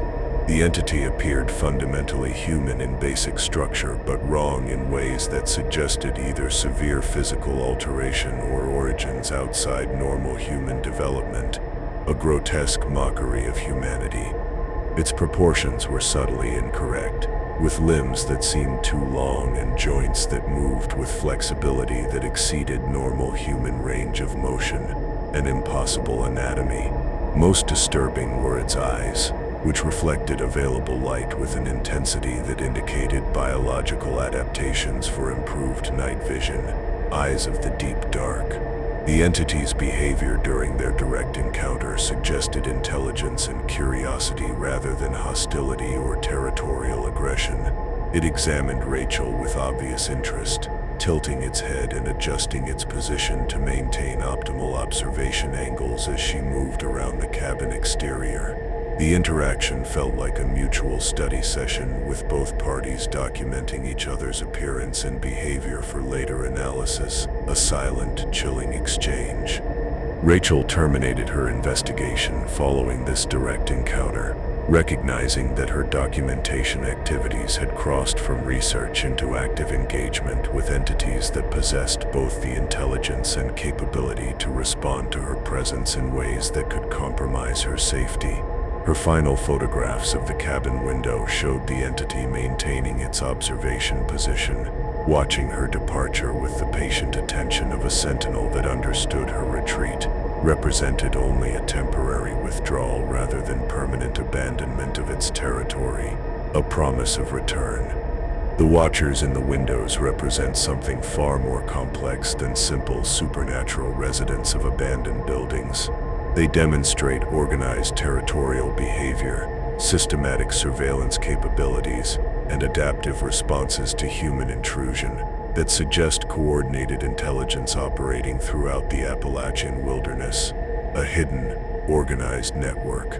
Their presence in seemingly abandoned cabins creates a hidden observation network that monitors and studies human activity along America's most popular hiking trail, turning every hiker into a subject.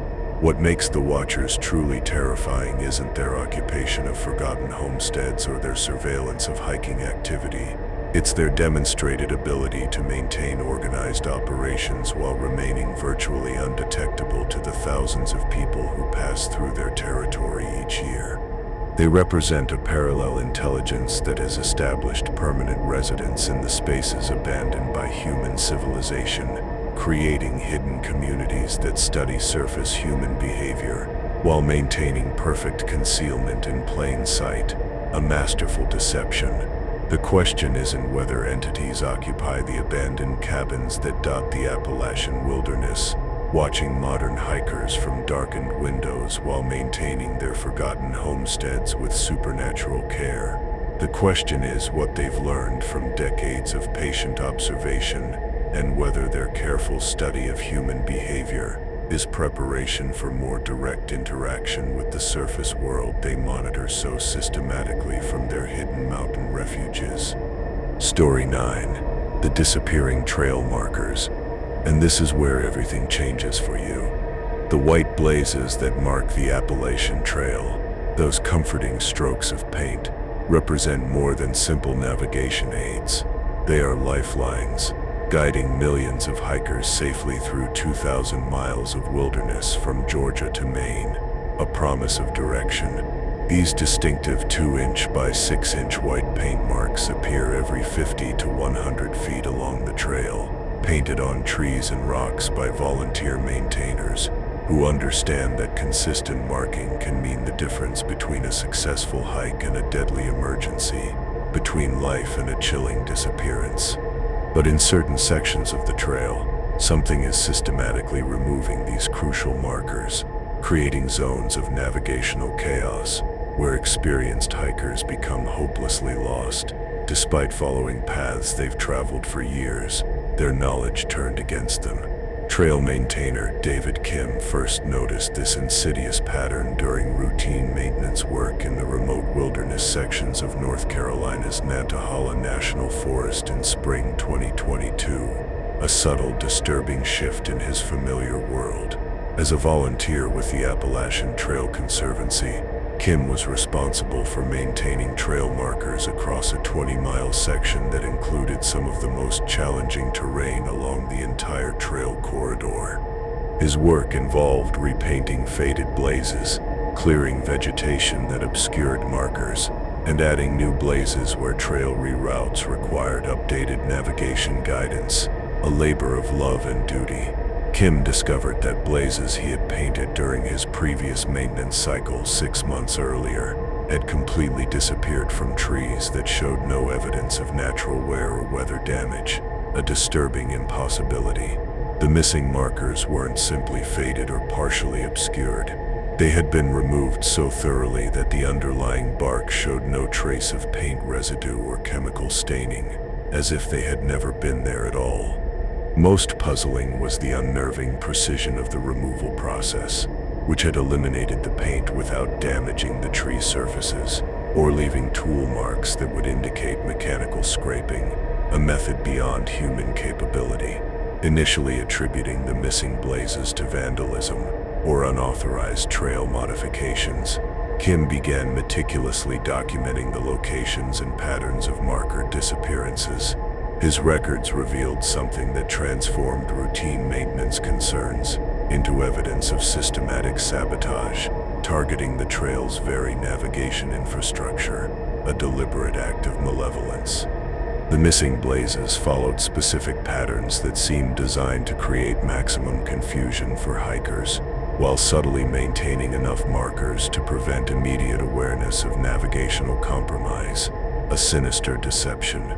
The removal pattern concentrated on blazes positioned at critical decision points where hikers needed clear directional guidance, trail intersections, stream crossings, and areas where the main trail diverged from side paths or logging roads. Someone, or something, was selectively targeting the most crucial navigation markers while leaving less important blazes intact, creating a subtle form of misdirection that would cause hikers to make wrong turns without realizing they had left the correct trail, walking blindly into a trap. Kim's investigation revealed that the blaze removals occurred overnight, during specific time periods when no hikers were documented as camping in the affected areas, a ghost at work. Security cameras positioned near known disappearance sites detected no human activity during the hours when markers vanished, suggesting that whatever was removing the blazes operated with stealth capabilities that exceeded normal human limitations, a truly unseen force. Most disturbing was the discovery that the removals followed complex schedules that seemed coordinated across multiple trail sections, spanning different national forests. A vast, organized campaign of disorientation. The psychological impact on lost hikers became chillingly apparent when Kim interviewed people who had become disoriented in areas where blazes had been systematically removed. Their accounts described a consistent pattern of gradual confusion that began with uncertainty about their location and escalated into complete navigational breakdown, their minds unraveling.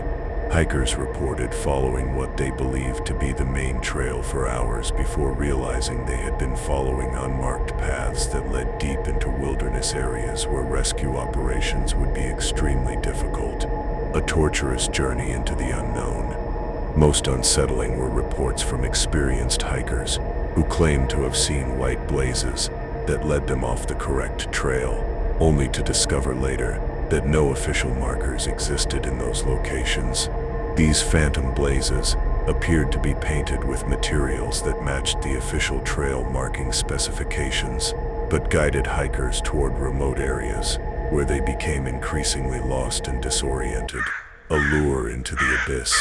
The phantom markers seemed to appear when hikers were most vulnerable to misdirection and disappeared when rescue teams attempted to verify their locations, a malicious game.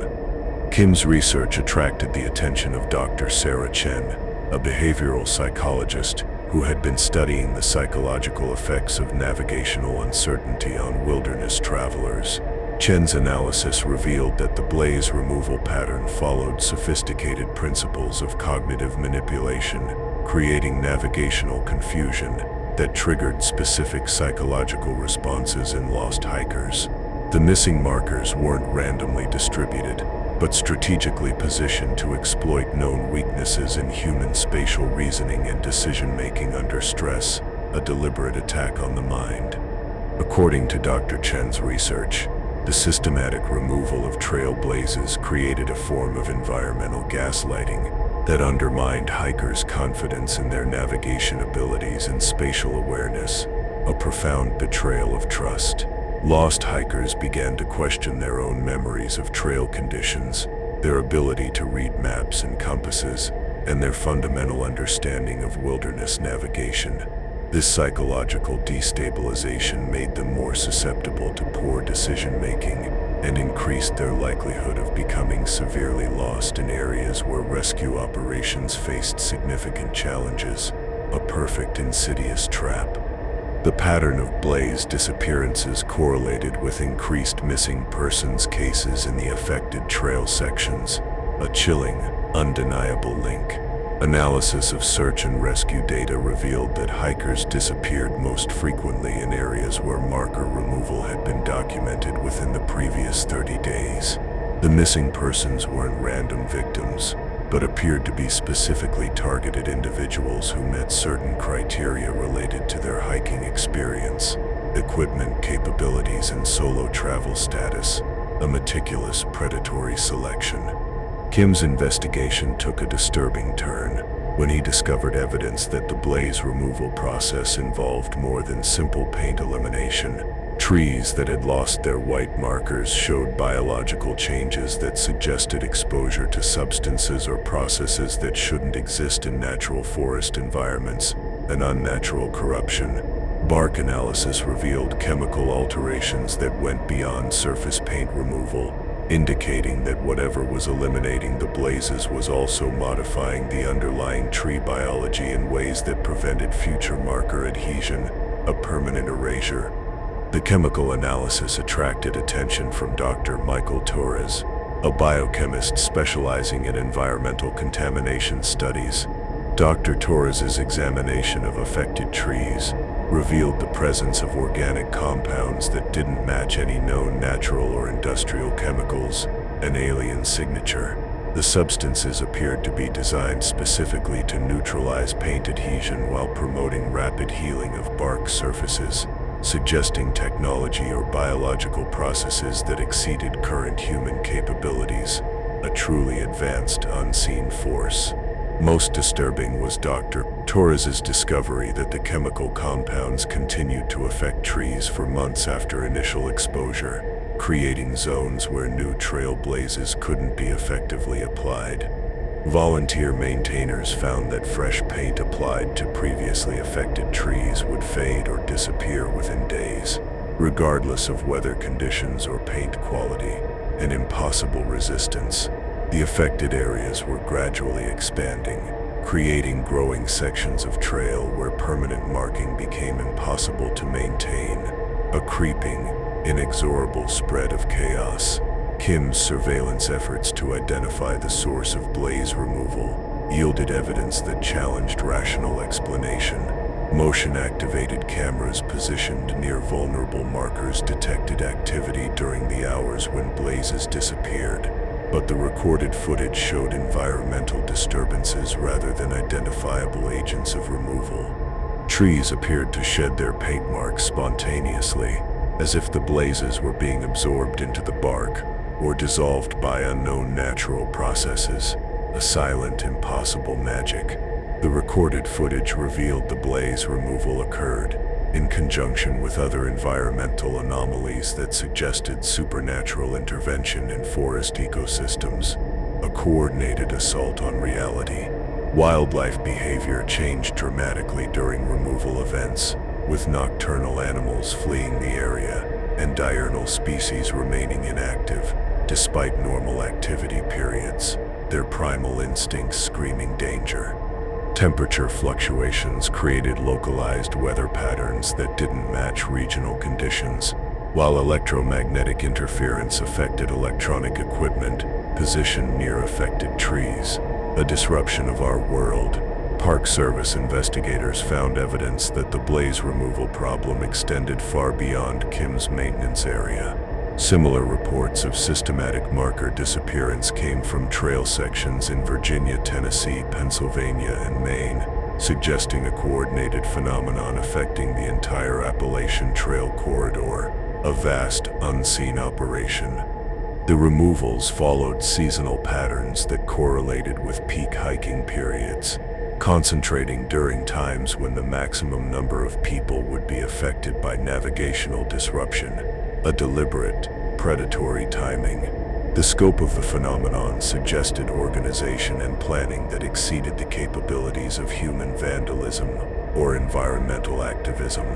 The blaze removals required detailed knowledge of trail maintenance schedules, hiker traffic patterns, and wilderness rescue capabilities. Most significantly, the removal process operated across multiple jurisdictions and federal land management agencies without detection by law enforcement or environmental monitoring systems, a masterful concealment. Kim's final discovery revealed the true, chilling purpose behind the systematic blaze removal campaign. Hidden cameras positioned in areas where false blazes had been reported captured footage of hikers being guided towards specific locations by phantom markers that appeared and disappeared according to individual vulnerability factors, a targeted lure. The false blazes seemed to target particular types of hikers, solo travelers, inexperienced navigators, and people hiking during optimal conditions for becoming permanently lost, a cruel selection. The footage showed that hikers who followed false blazes were led through increasingly remote terrain toward areas where official trail markers had been systematically eliminated, creating navigational dead zones where rescue operations would face maximum difficulty, a path to certain doom.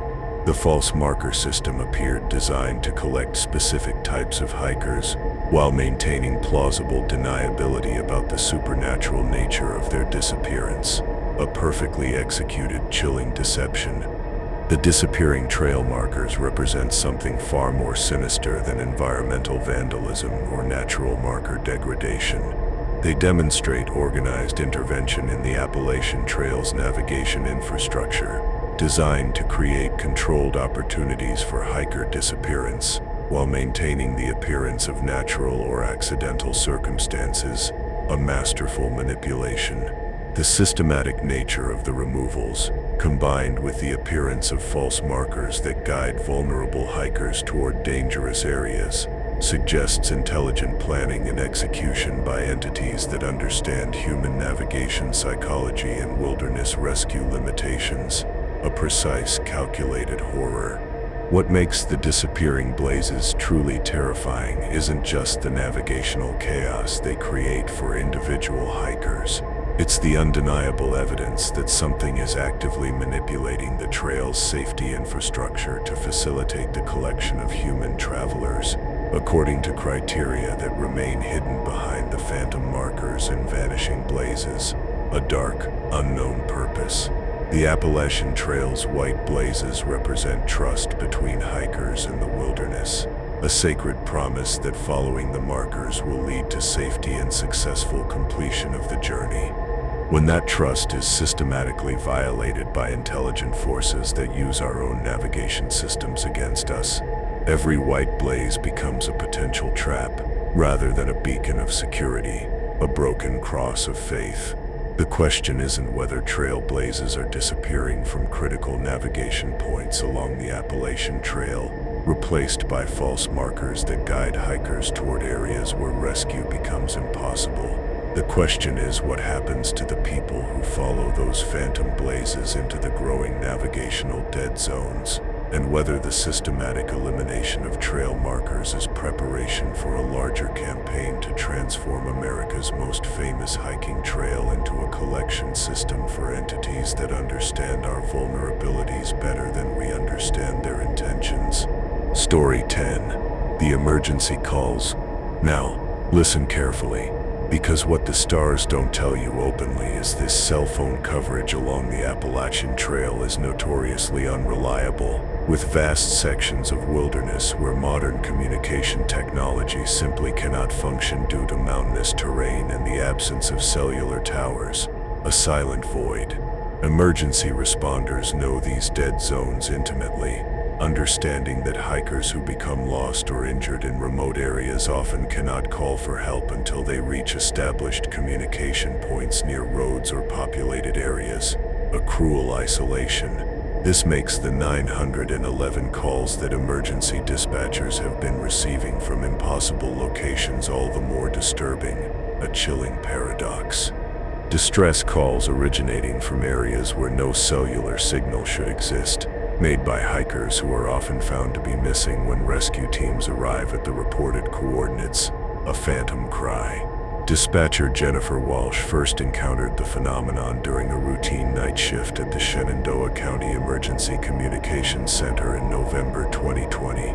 With over 15 years of experience handling wilderness emergency calls, Walsh was familiar with the technical challenges of communication in remote mountain areas and had developed expertise in coordinating rescue operations using minimal location information from distressed hikers, a seasoned professional.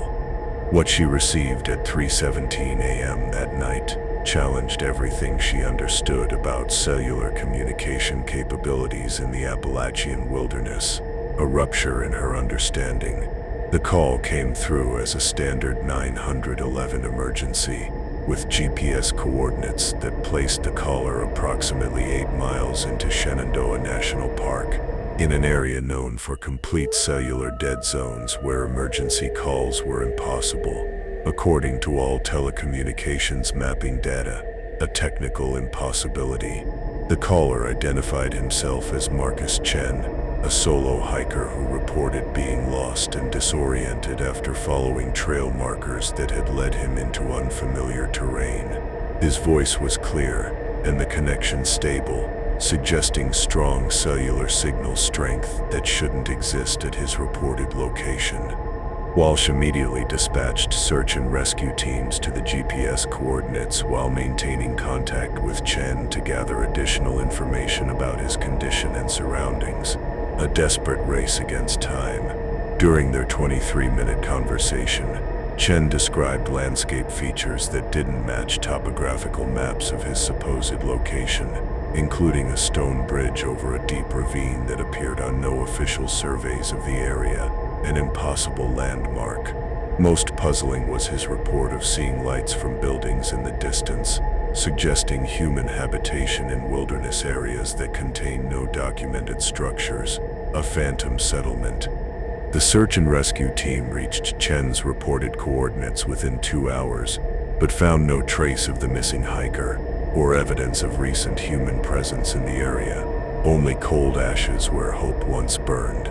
The GPS location corresponded to a steep slope covered in dense undergrowth where hiking would be virtually impossible, and the stone bridge Chen had described simply didn't exist, a landscape of lies. More disturbing was the complete absence of cellular signal at the location. Rescue team communication equipment couldn't establish contact with dispatch, confirming that the area remained a dead zone where emergency calls should be impossible. A cruel, mocking silence. Walsh's investigation of the Chen incident revealed it wasn't an isolated occurrence. Emergency communication records showed a pattern of impossible calls from cellular dead zones throughout the Appalachian Trail corridor. with reports dating back over 5 years, a chilling, ongoing phenomenon. These calls shared common characteristics that distinguished them from technical glitches or false emergency reports. They provided accurate GPS coordinates, described specific emergency situations, and maintained clear communication quality that suggested strong signal strength despite originating from areas where cellular coverage didn't exist, a deliberate deception of technology. The impossible emergency calls followed predictable patterns that suggested systematic rather than random occurrence. They originated most frequently during overnight hours when hiking activity should be minimal, concentrated in wilderness areas with the most challenging rescue access, and involved callers who reported being lost, despite claiming extensive hiking experience and proper navigation equipment, a targeted selection. Most significantly, the callers consistently described terrain features and landmarks that didn't correspond to their reported GPS locations, as if they were calling from parallel versions of familiar landscapes, echoes from another reality. Dr. Amanda Rivera, a telecommunications engineer specializing in emergency communication systems, became involved when Walsh's department requested technical analysis of the impossible call phenomenon. Dr. Rivera's investigation revealed that the emergency calls exhibited signal characteristics that violated known principles of cellular communication technology. The calls showed signal strength and clarity that would require cellular towers positioned within the dead zones themselves. But no such infrastructure existed in the reported locations, a profound breach of physics. According to Dr. Rivera's analysis, the emergency calls appeared to originate from communication equipment that operated outside normal cellular networks, while maintaining compatibility with standard emergency dispatch systems. The signal patterns suggested access to satellite communication capabilities that exceeded anything available to civilian hiking equipment, implying technology that shouldn't be accessible to typical trail users, a chilling glimpse into an advanced unseen power. Most puzzling was evidence that the calls were being routed through communication infrastructure that didn't appear in any telecommunications database or network mapping system, a secret network hidden in plain sight. The psychological profiles of emergency callers revealed disturbing consistencies that suggested the impossible calls weren't random technical anomalies, but targeted communications from specific types of hikers. The callers were predominantly solo travelers with extensive wilderness experience, who had been hiking in remote areas for multiple days before their emergency situations developed, a specific demographic for a dark purpose. They reported similar patterns of disorientation and navigation failure despite carrying proper equipment and following established safety protocols, their expertise rendered useless.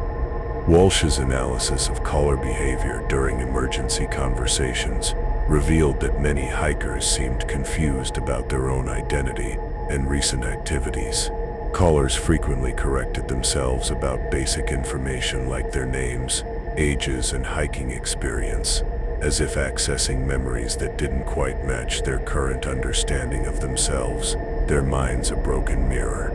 Most disturbing were calls where hikers described traveling with companions who weren't present when rescue teams reached their reported locations, suggesting memory alterations or experiences that existed outside normal reality, a terrifying psychological manipulation. The content of emergency calls became increasingly surreal as Walsh documented more cases. Callers reported environmental conditions that couldn't exist in the natural world, streams that flowed uphill, trees that grew in perfect geometric patterns, and weather systems that affected only small areas while leaving surrounding regions untouched, a localized, impossible reality. The hikers described these impossible phenomena matter-of-factly, as if supernatural environmental conditions were normal aspects of their hiking experience, their perception twisted. Most chilling were the emergency calls that continued after hikers had been officially declared missing. Search and rescue operations would conclude after failing to locate reported callers, but emergency dispatchers continued receiving calls from the same individuals weeks or months later. These follow-up calls came from the same impossible locations, with GPS coordinates that placed the callers in areas that had been thoroughly searched multiple times without finding any evidence of human presence. A relentless, haunting cry from the void. The follow-up calls revealed that missing hikers were experiencing extended survival situations that defied normal wilderness survival parameters. Callers reported being lost for weeks or months while maintaining adequate food, water, and shelter in areas where such resources shouldn't be available, an impossible feat. They described finding prepared campsites, cached supplies, and even temporary structures that appeared when needed, but couldn't be located by search teams investigating their reported coordinates, a hidden sanctuary. Dr. Rivera's technical investigation revealed that some emergency calls were being received simultaneously by multiple emergency dispatch centers across different states, with identical GPS coordinates and caller information being reported to rescue services in Virginia, North Carolina, Tennessee, and Pennsylvania at the same time. The simultaneous calls suggested that individual hikers were somehow present in multiple locations simultaneously, or that their emergency signals were being broadcast across vast geographic areas through unknown communication methods, a chilling global reach. The most disturbing discovery involved emergency calls that provided advanced warning of hiking emergencies before they occurred, a predictive horror. Dispatchers received detailed reports of injuries, equipment failures, and dangerous weather conditions, hours or days before other hikers in the same areas experienced identical problems. The predictive calls seemed to provide templates for future emergencies, as if someone or something was documenting wilderness dangers before they manifested in reality, a dark foresight. Walsh's investigation attracted attention from federal agencies when she discovered that some impossible emergency calls contained information about classified military activities and restricted airspace operations in remote mountain areas. Callers described observing aircraft, personnel, and equipment that shouldn't exist in civilian wilderness areas, suggesting that the communication phenomenon was intercepting or accessing restricted information through unknown surveillance capabilities, a breach of all security. The federal investigation revealed that impossible emergency calls correlated with missing persons cases in ways that suggested the communication phenomenon was connected to hiker disappearances rather than simply documenting them. Areas where impossible calls originated most frequently showed the highest rates of unexplained missing persons cases, while the content of emergency calls often provided the only evidence that missing hikers had reached specific wilderness locations before vanishing completely, a chilling, final record. The psychological impact on emergency dispatchers became a significant concern. As the impossible call phenomenon continued, dispatchers reported experiencing stress and anxiety related to receiving emergency calls from people they couldn't help, knowing that rescue teams would find no evidence of the reported emergencies. The helplessness of receiving detailed distress calls from impossible locations created occupational trauma that affected emergency responders' ability to function effectively during normal rescue operations, a profound moral injury. Walsh's final analysis revealed that the impossible emergency calls represented more than technical anomalies or supernatural communication events. They appeared to be documentation of parallel emergency situations occurring in versions of the Appalachian wilderness that existed adjacent to but separate from normal reality, a terrifying fractured existence. The callers weren't necessarily lying about their locations and situations. They were experiencing genuine emergencies in landscape versions that rescue teams couldn't access through conventional means, trapped in an unseen world. The emergency calls from impossible locations represent something far more terrifying than communication equipment malfunctions or supernatural phenomenon. They provide evidence that hikers are being displaced into alternate versions of familiar wilderness areas where normal rescue operations cannot reach them. The clear communication quality and accurate GPS coordinates suggest that these parallel wilderness areas exist in close proximity to our normal reality, but remain inaccessible to conventional search and rescue methods. What makes the impossible emergency calls truly horrifying isn't just the technical impossibility of cellular communication from dead zones. It's the undeniable evidence that missing hikers continue to experience extended survival situations in parallel wilderness areas while emergency responders remain helpless to assist them. Every impossible call represents a person trapped in a version of the Appalachian Trail that exists adjacent to our familiar hiking routes, but separated by barriers that prevent rescue while allowing communication signals to cross between realities. A cruel, eternal torment. The question isn't whether emergency dispatchers are receiving 911 calls from cellular dead zones where communication should be impossible, made by hikers who describe landscapes that don't match their reported GPS coordinates. The question is, how many missing persons along the Appalachian Trail have been displaced into parallel wilderness areas where they continue to call for help from locations that exist beyond the reach of our rescue capabilities, and whether the impossible emergency calls represent evidence of a systematic collection process that traps hikers in alternate versions of familiar mountain landscapes where survival becomes an eternal struggle rather than a temporary challenge. Story 11. The Convergence Point. But all these whispers from beyond, these shadows, these broken crosses of reality, lead to one terrifying truth, one ultimate destination. Deep in the heart of the Appalachian Mountains, where the ancient peaks reach toward skies that have witnessed millennia of human passage, lies a location that appears on no official maps, but draws all the supernatural phenomena of these haunted trails toward its hidden coordinates, a gravitational pull of the impossible. Local Cherokee traditions speak of it only in whispered warnings, invocation, the place where all paths end. Modern investigators have come to call it the Convergence Point, a geographical nexus, where every unexplained event, every mysterious disappearance, and every supernatural encounter along the entire Appalachian Trail ultimately traces back to a single mountain peak that seems to exist at the center of a web spanning 2,000 miles of wilderness. A vast, malevolent design. Dr. Elizabeth Santos first identified the Convergence Point through statistical analysis of incident reports gathered over 15 years of paranormal research along the Appalachian Trail, her data revealing the unseen truth. As a data scientist specializing in geographic pattern recognition, Dr. Santos had been contracted by various federal agencies to analyze the clustering of unexplained phenomena across national wilderness areas.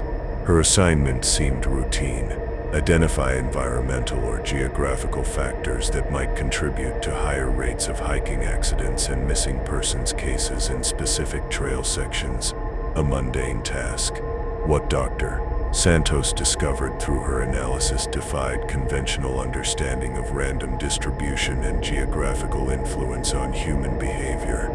Every category of supernatural phenomenon reported along the Appalachian Trail, from the whistling woman encounters to the shadow people surveillance, from temporal anomalies to underground network access points, showed directional bias toward a specific set of coordinates in the remote wilderness of western North Carolina, a profound, undeniable attraction.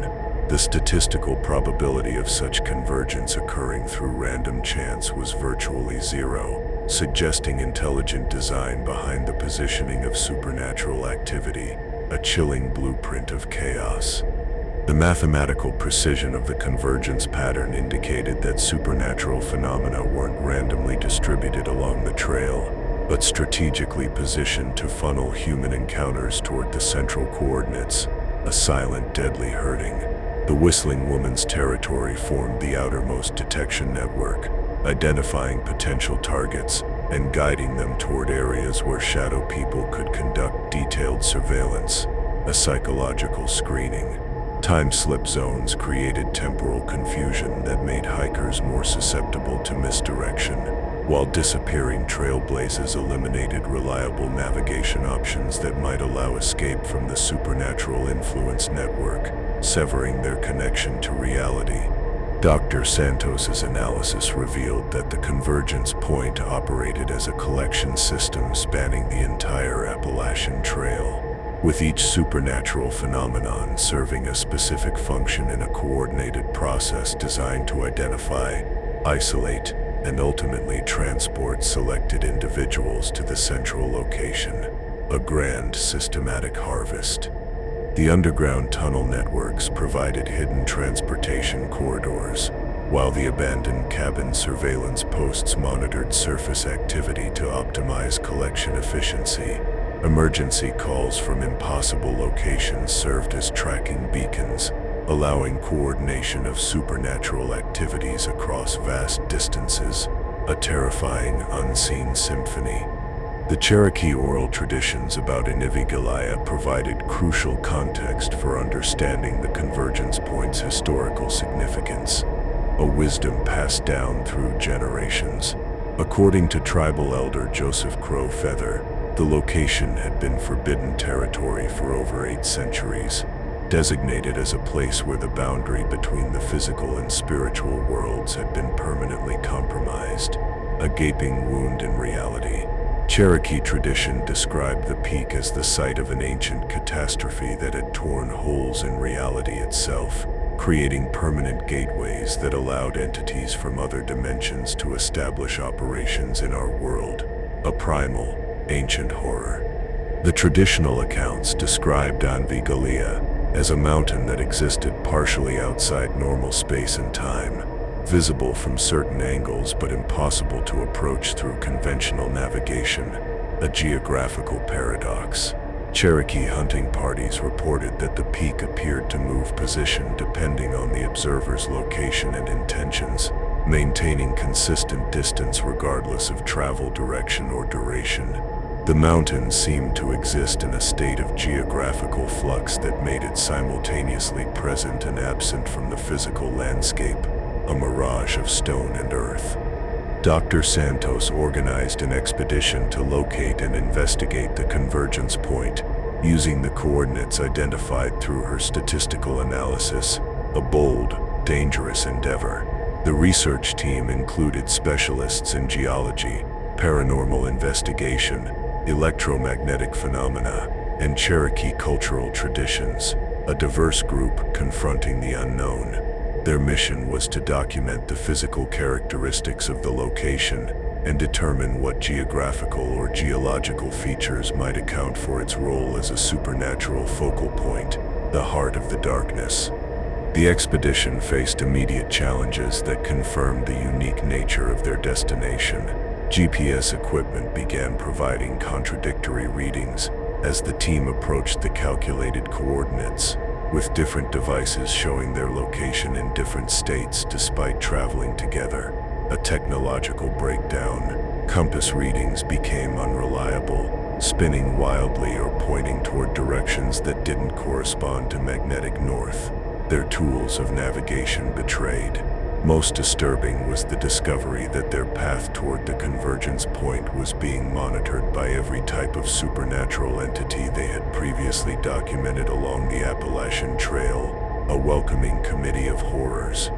The Whistling Woman's song could be heard growing stronger as they approached the coordinates, no longer attempting to lure individual hikers away from established trails, but serving as an audio beacon guiding the research team toward their destination, a sinister invitation. Shadow people appeared in unprecedented numbers, abandoning their usual concealment techniques to maintain visible surveillance of the expedition's progress. The entities seemed to be announcing the team's approach rather than hiding from observation, as if their arrival at the convergence point was an anticipated event, a preordained convergence.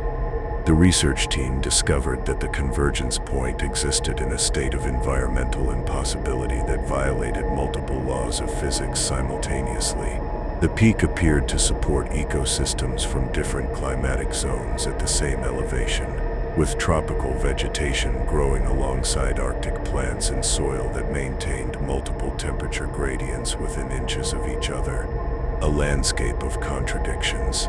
Water flowed uphill in some areas while forming ice crystals in others, creating a landscape that resembled a laboratory experiment in environmental contradiction, a place where reality buckled. Most significantly, the convergence point showed undeniable evidence of temporal instability that made linear time measurement impossible, a broken clock. The research team experienced different rates of time passage simultaneously, with some members aging hours while others experienced only minutes during the same activities, their very existence fractured. Their equipment recorded multiple timeline streams operating in parallel, suggesting that the location existed at the intersection of several temporal realities that influenced each other through unknown mechanisms, a nexus of all time. The archaeological evidence at the convergence point revealed a history of human presence, spanning multiple civilizations and time periods that shouldn't coexist in the same location, a chronological impossibility. Stone structures showed construction techniques from different eras arranged in chronological impossibility. Cherokee ceremonial sites, built on Roman foundations, colonial-era buildings incorporating architectural elements that wouldn't be invented for centuries, and modern materials arranged in patterns that suggested future construction methodologies, a terrifying blend of all eras. The lost colony survivors' stone settlements formed the outer ring of the convergence point's human infrastructure, confirming Dr. Santos's theory that historical disappearances had been collected and transported to this location for centuries, a hidden, dark purpose. The underground tunnel networks emerged from subterranean levels beneath the peak, creating transportation access that connected the convergence point to surveillance and collection sites across the entire Appalachian Trail system, a vast, unseen web. The research team's most disturbing discovery involved evidence that the convergence point was preparing for a significant expansion of its operations. Construction activities using unknown technologies were creating new infrastructure designed to accommodate vastly increased human populations, a chilling preparation for a mass event. The entities operating from the location appeared to be preparing for mass collection events that would transport thousands of people simultaneously, rather than the small-scale individual disappearances that had characterized previous supernatural activity, a global threat. The expansion preparations included communication arrays that could broadcast signals across the entire Appalachian Trail system, allowing coordinated supernatural activities spanning multiple states, a vast, interconnected network of terror. The Cherokee Kanatalanuyi beings operated from command centers that demonstrated technological capabilities far exceeding anything available to human civilization, suggesting that the supernatural entities had been developing advanced operational methods during their centuries of hidden residence at the convergence point, a silent, patient evolution. Dr. Santos's team documented evidence that every missing person along the Appalachian Trail had ultimately been transported to the convergence point, where they joined communities of displaced individuals spanning centuries of disappearances. The location operated as a collection center where people from different time periods and geographical origins were integrated into a hidden civilization that existed parallel to normal human society, but remained invisible to outside observation, a secret, timeless world. The psychological conditioning systems at the convergence point explained why missing persons rarely attempted to return to their original lives. Even when opportunities arose, the entities operating the facility had developed sophisticated methods for altering human memory and identity, creating new personalities that felt more connected to the Convergence Point community than to the surface world they had left behind. A profound, insidious re-education. The process wasn't forced imprisonment, but voluntary recruitment through psychological manipulation that made collection targets eager to remain at their new location, a terrifying Stockholm syndrome of the soul. The research team's investigation was terminated when they realized that their presence at the Convergence Point was serving the entity's expansion plans rather than documenting them for outside authorities. Their scientific equipment was being studied and reverse engineered by intelligences that viewed human technology as primitive but useful for improving their own operational capabilities. A chilling, calculated appropriation. Most terrifying was the discovery that their expedition had been anticipated and planned by the Convergence Point operators as a recruitment opportunity rather than an investigative threat, a silent, knowing welcome. Dr. Santos made the desperate decision to evacuate her team when she realized that the Convergence Point's influence was already affecting their decision-making processes and emotional attachments to the location. Team members began expressing reluctance to leave, describing the location as more interesting and important than their previous research work, their minds subtly warped. The psychological conditioning was subtle but terrifyingly effective, creating emotional bonds to the supernatural community that competed with their connections to the outside world, a silent, insidious seduction. The research team's escape from the Convergence Point was complicated by the entity's apparent decision to allow their departure, while ensuring they carried influence back to the surface world, a calculated release. The team members found themselves unable to accurately describe the location to outside authorities, experiencing memory gaps and communication difficulties that prevented effective reporting of their discoveries. The Convergence Point had allowed them to leave while ensuring their knowledge remained contained and their influence neutralized, a silent, insidious silencing. The Convergence Point represents the ultimate destination toward which all supernatural activity along the Appalachian Trail has been directed for centuries, a location where reality itself has been permanently altered to serve as headquarters for entities that view human civilization as a resource to be harvested rather than a society to be respected, a chilling, cosmic indifference. Every supernatural phenomenon encountered by hikers serves the ultimate purpose of identifying and collecting individuals for transportation to this hidden facility, where they join communities of displaced persons spanning multiple centuries and civilizations, a dark, eternal collection. What makes the Convergence Point truly terrifying isn't just its role as a collection center for missing persons, or its violation of physical laws that make escape impossible. It's the undeniable evidence that the supernatural entities operating from this location are preparing for massive expansion of their collection activities.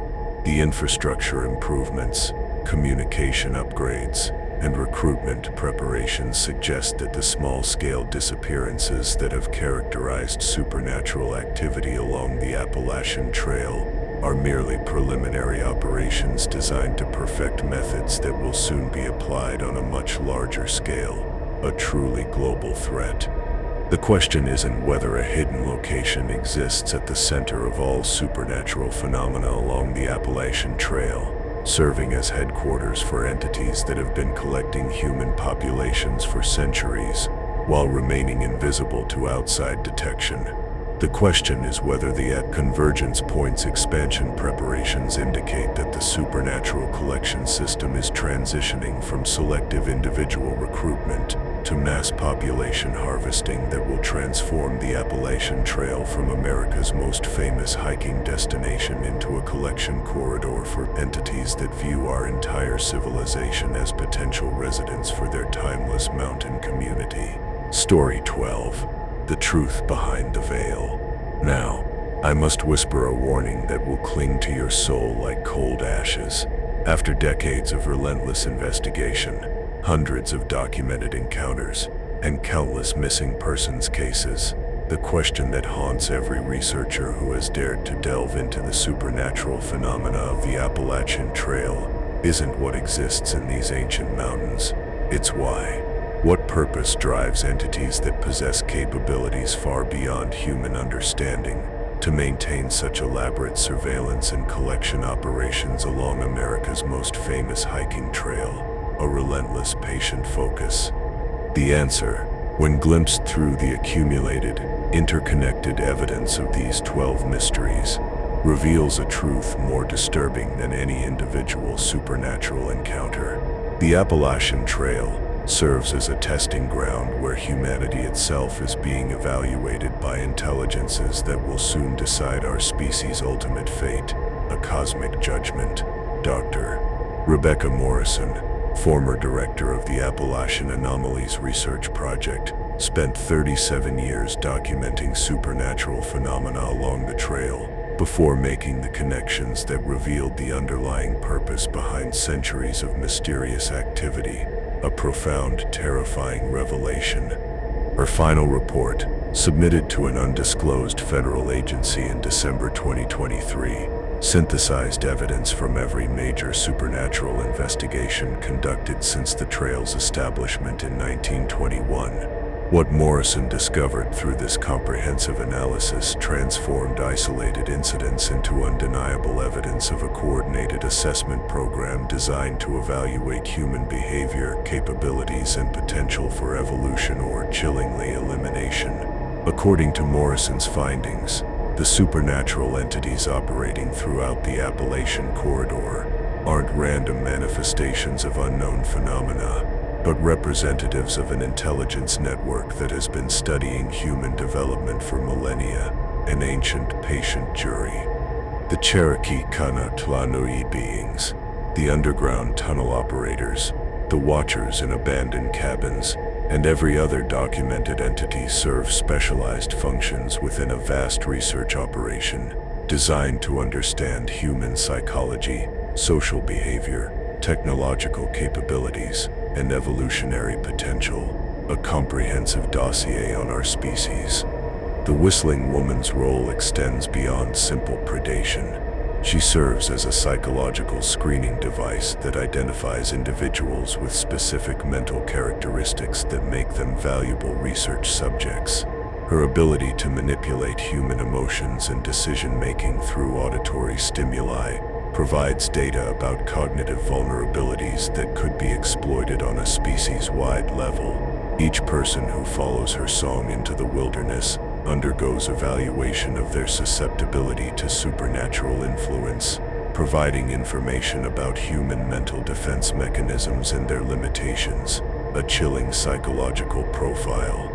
The Pale Crawlers function as biological assessment specialists, studying human physical capabilities and limitations through direct observation and interaction. Their mimicry behavior serves to document human movement patterns, while their territorial activities map human navigation abilities and survival instincts.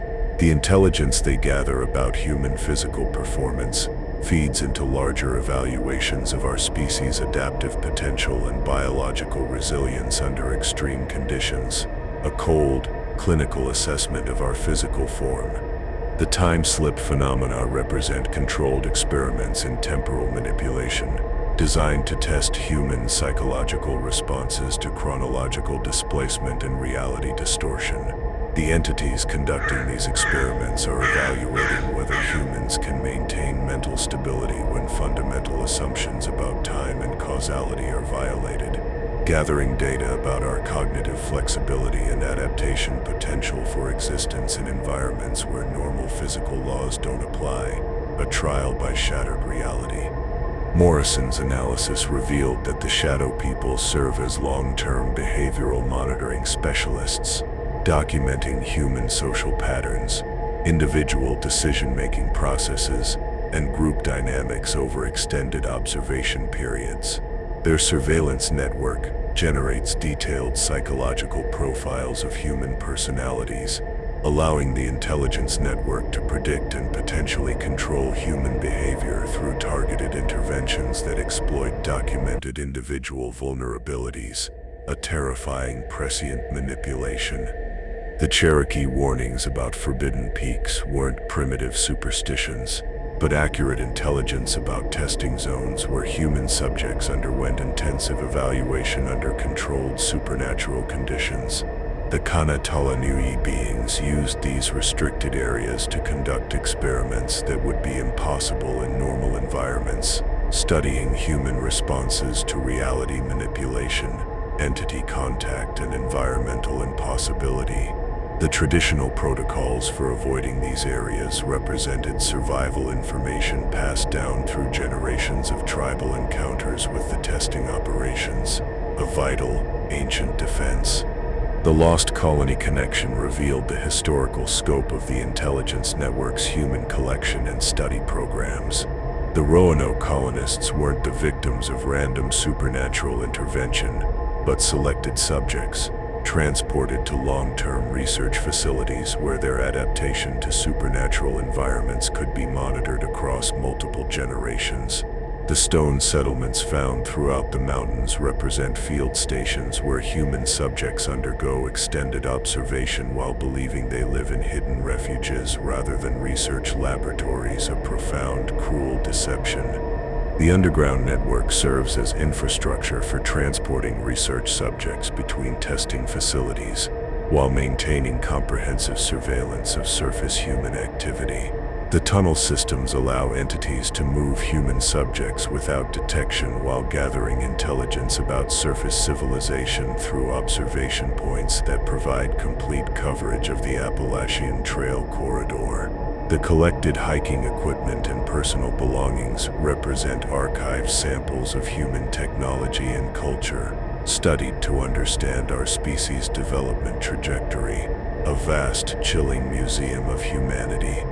Morrison's investigation of the Watchers in abandoned cabins revealed their function as human behavior analysis specialists who study our responses to isolation, abandonment, and supernatural observation. The entities occupying these structures monitor how humans react to persistent surveillance, documenting psychological breaking points and adaptation strategies that provide information about mental resilience and social dependency patterns, a profound study of our vulnerabilities. The disappearing trail markers represent controlled experiments in navigation disruption, designed to test human problem-solving abilities under conditions of systematic misdirection and environmental manipulation. The false blazes that replace legitimate markers serve to evaluate how humans respond to deceptive information, gathering data about our susceptibility to manipulation through trusted systems and authority symbols, a test of our very trust. The emergency calls from impossible locations function as communication experiments that test human responses to technological impossibility and rescue system failure. The entities conducting these tests are evaluating how humans react when fundamental assumptions about technology and safety systems are violated, gathering information about panic responses, decision-making under extreme stress, and adaptation to circumstances that challenge basic understanding of reality, a trial by chaos. The convergence point serves as the central headquarters where all collected data is analyzed and evaluated by the intelligence network's leadership. Morrison's research suggested that this location operates as a decision-making center where the accumulated information about human capabilities and limitations is being used to determine whether our species meets criteria for continued existence or requires intervention to prevent potential threats to larger cosmic systems, a chilling final judgment. Morrison's final analysis revealed that the supernatural phenomena along the Appalachian Trail represent the concluding phase of a comprehensive species evaluation that has been ongoing for centuries. The intelligence network has been systematically documenting human behavior, psychology, technology, and evolutionary potential to determine whether we possess the wisdom and restraint necessary for advanced development, or whether we represent a threat that requires containment or elimination. A profound, terrifying assessment. The evaluation criteria appear to focus on our capacity for coexistence with other intelligences, our response to supernatural phenomena that challenge our understanding of reality, and our ability to maintain ethical behavior when normal social controls are removed. Every supernatural encounter along the Appalachian Trail serves as a test of human character under conditions that reveal our fundamental nature when stripped of civilizational constraints. The increase in supernatural activity documented over recent decades suggests that the evaluation period is approaching its conclusion. The entities operating from the convergence point appear to be conducting final assessments before implementing whatever decision they reach about humanity's future. The infrastructure improvements and communication upgrades observed at supernatural facilities indicate preparation for large-scale operations that could affect human civilization on a global level. Morrison's report concluded with a disturbing observation that the intelligence network possesses capabilities that make human resistance impossible, should they decide our species requires intervention. The reality manipulation demonstrated through time slips, environmental impossibility, and technological disruption indicates technological capabilities that exceed anything within human reach.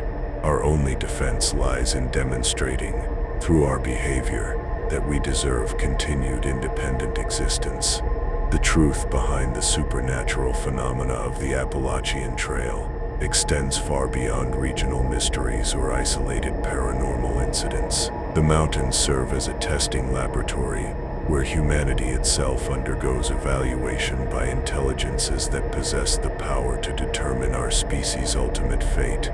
Every hiker who ventures into these ancient peaks unknowingly participates in assessments that will influence decisions about human civilization's future.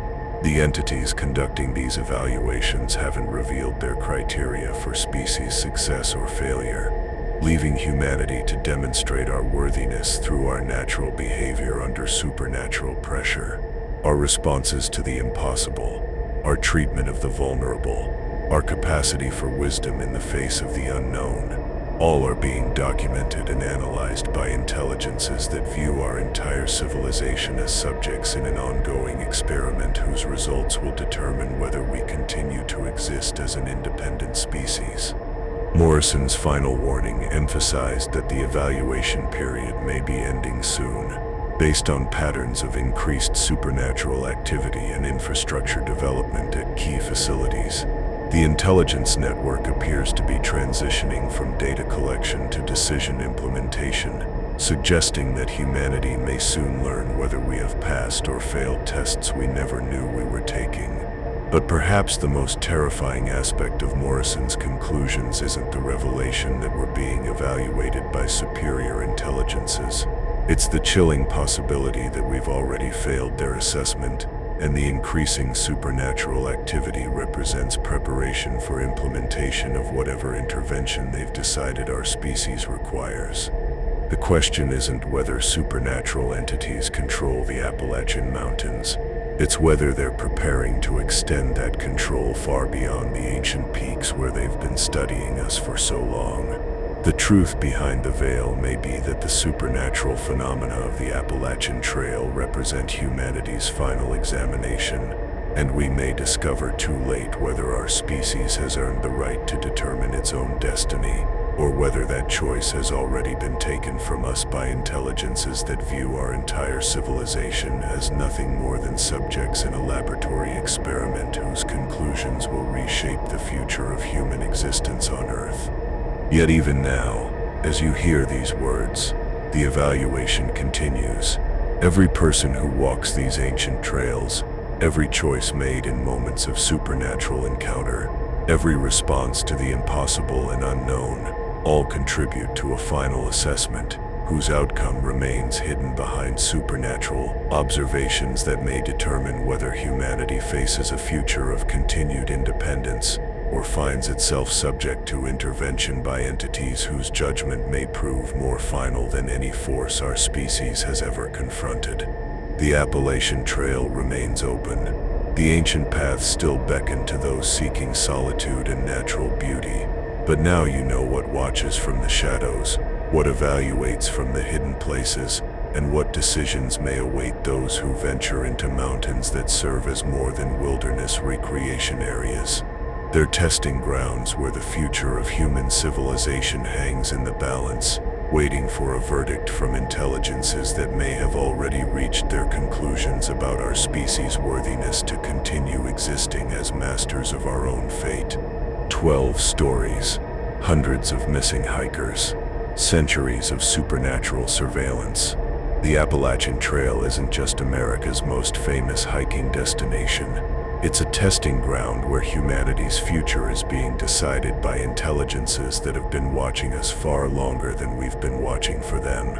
These aren't just campfire stories or internet legends. These are documented encounters, recorded testimonies, and undeniable evidence that something vast and organized operates in the spaces between our understanding and reality. A chilling truth. Every white blaze you follow, every shadow that moves in your peripheral vision, every moment you feel watched in the wilderness, you're participating in an evaluation whose results may determine whether our species continues to exist independently or becomes subject to intervention by entities whose judgment could prove more final than any force humanity has ever faced. Do you feel this dark message was meant for you? Every soul that joins feeds the voice that whispers from the darkness. Subscribe to Manhattan Online.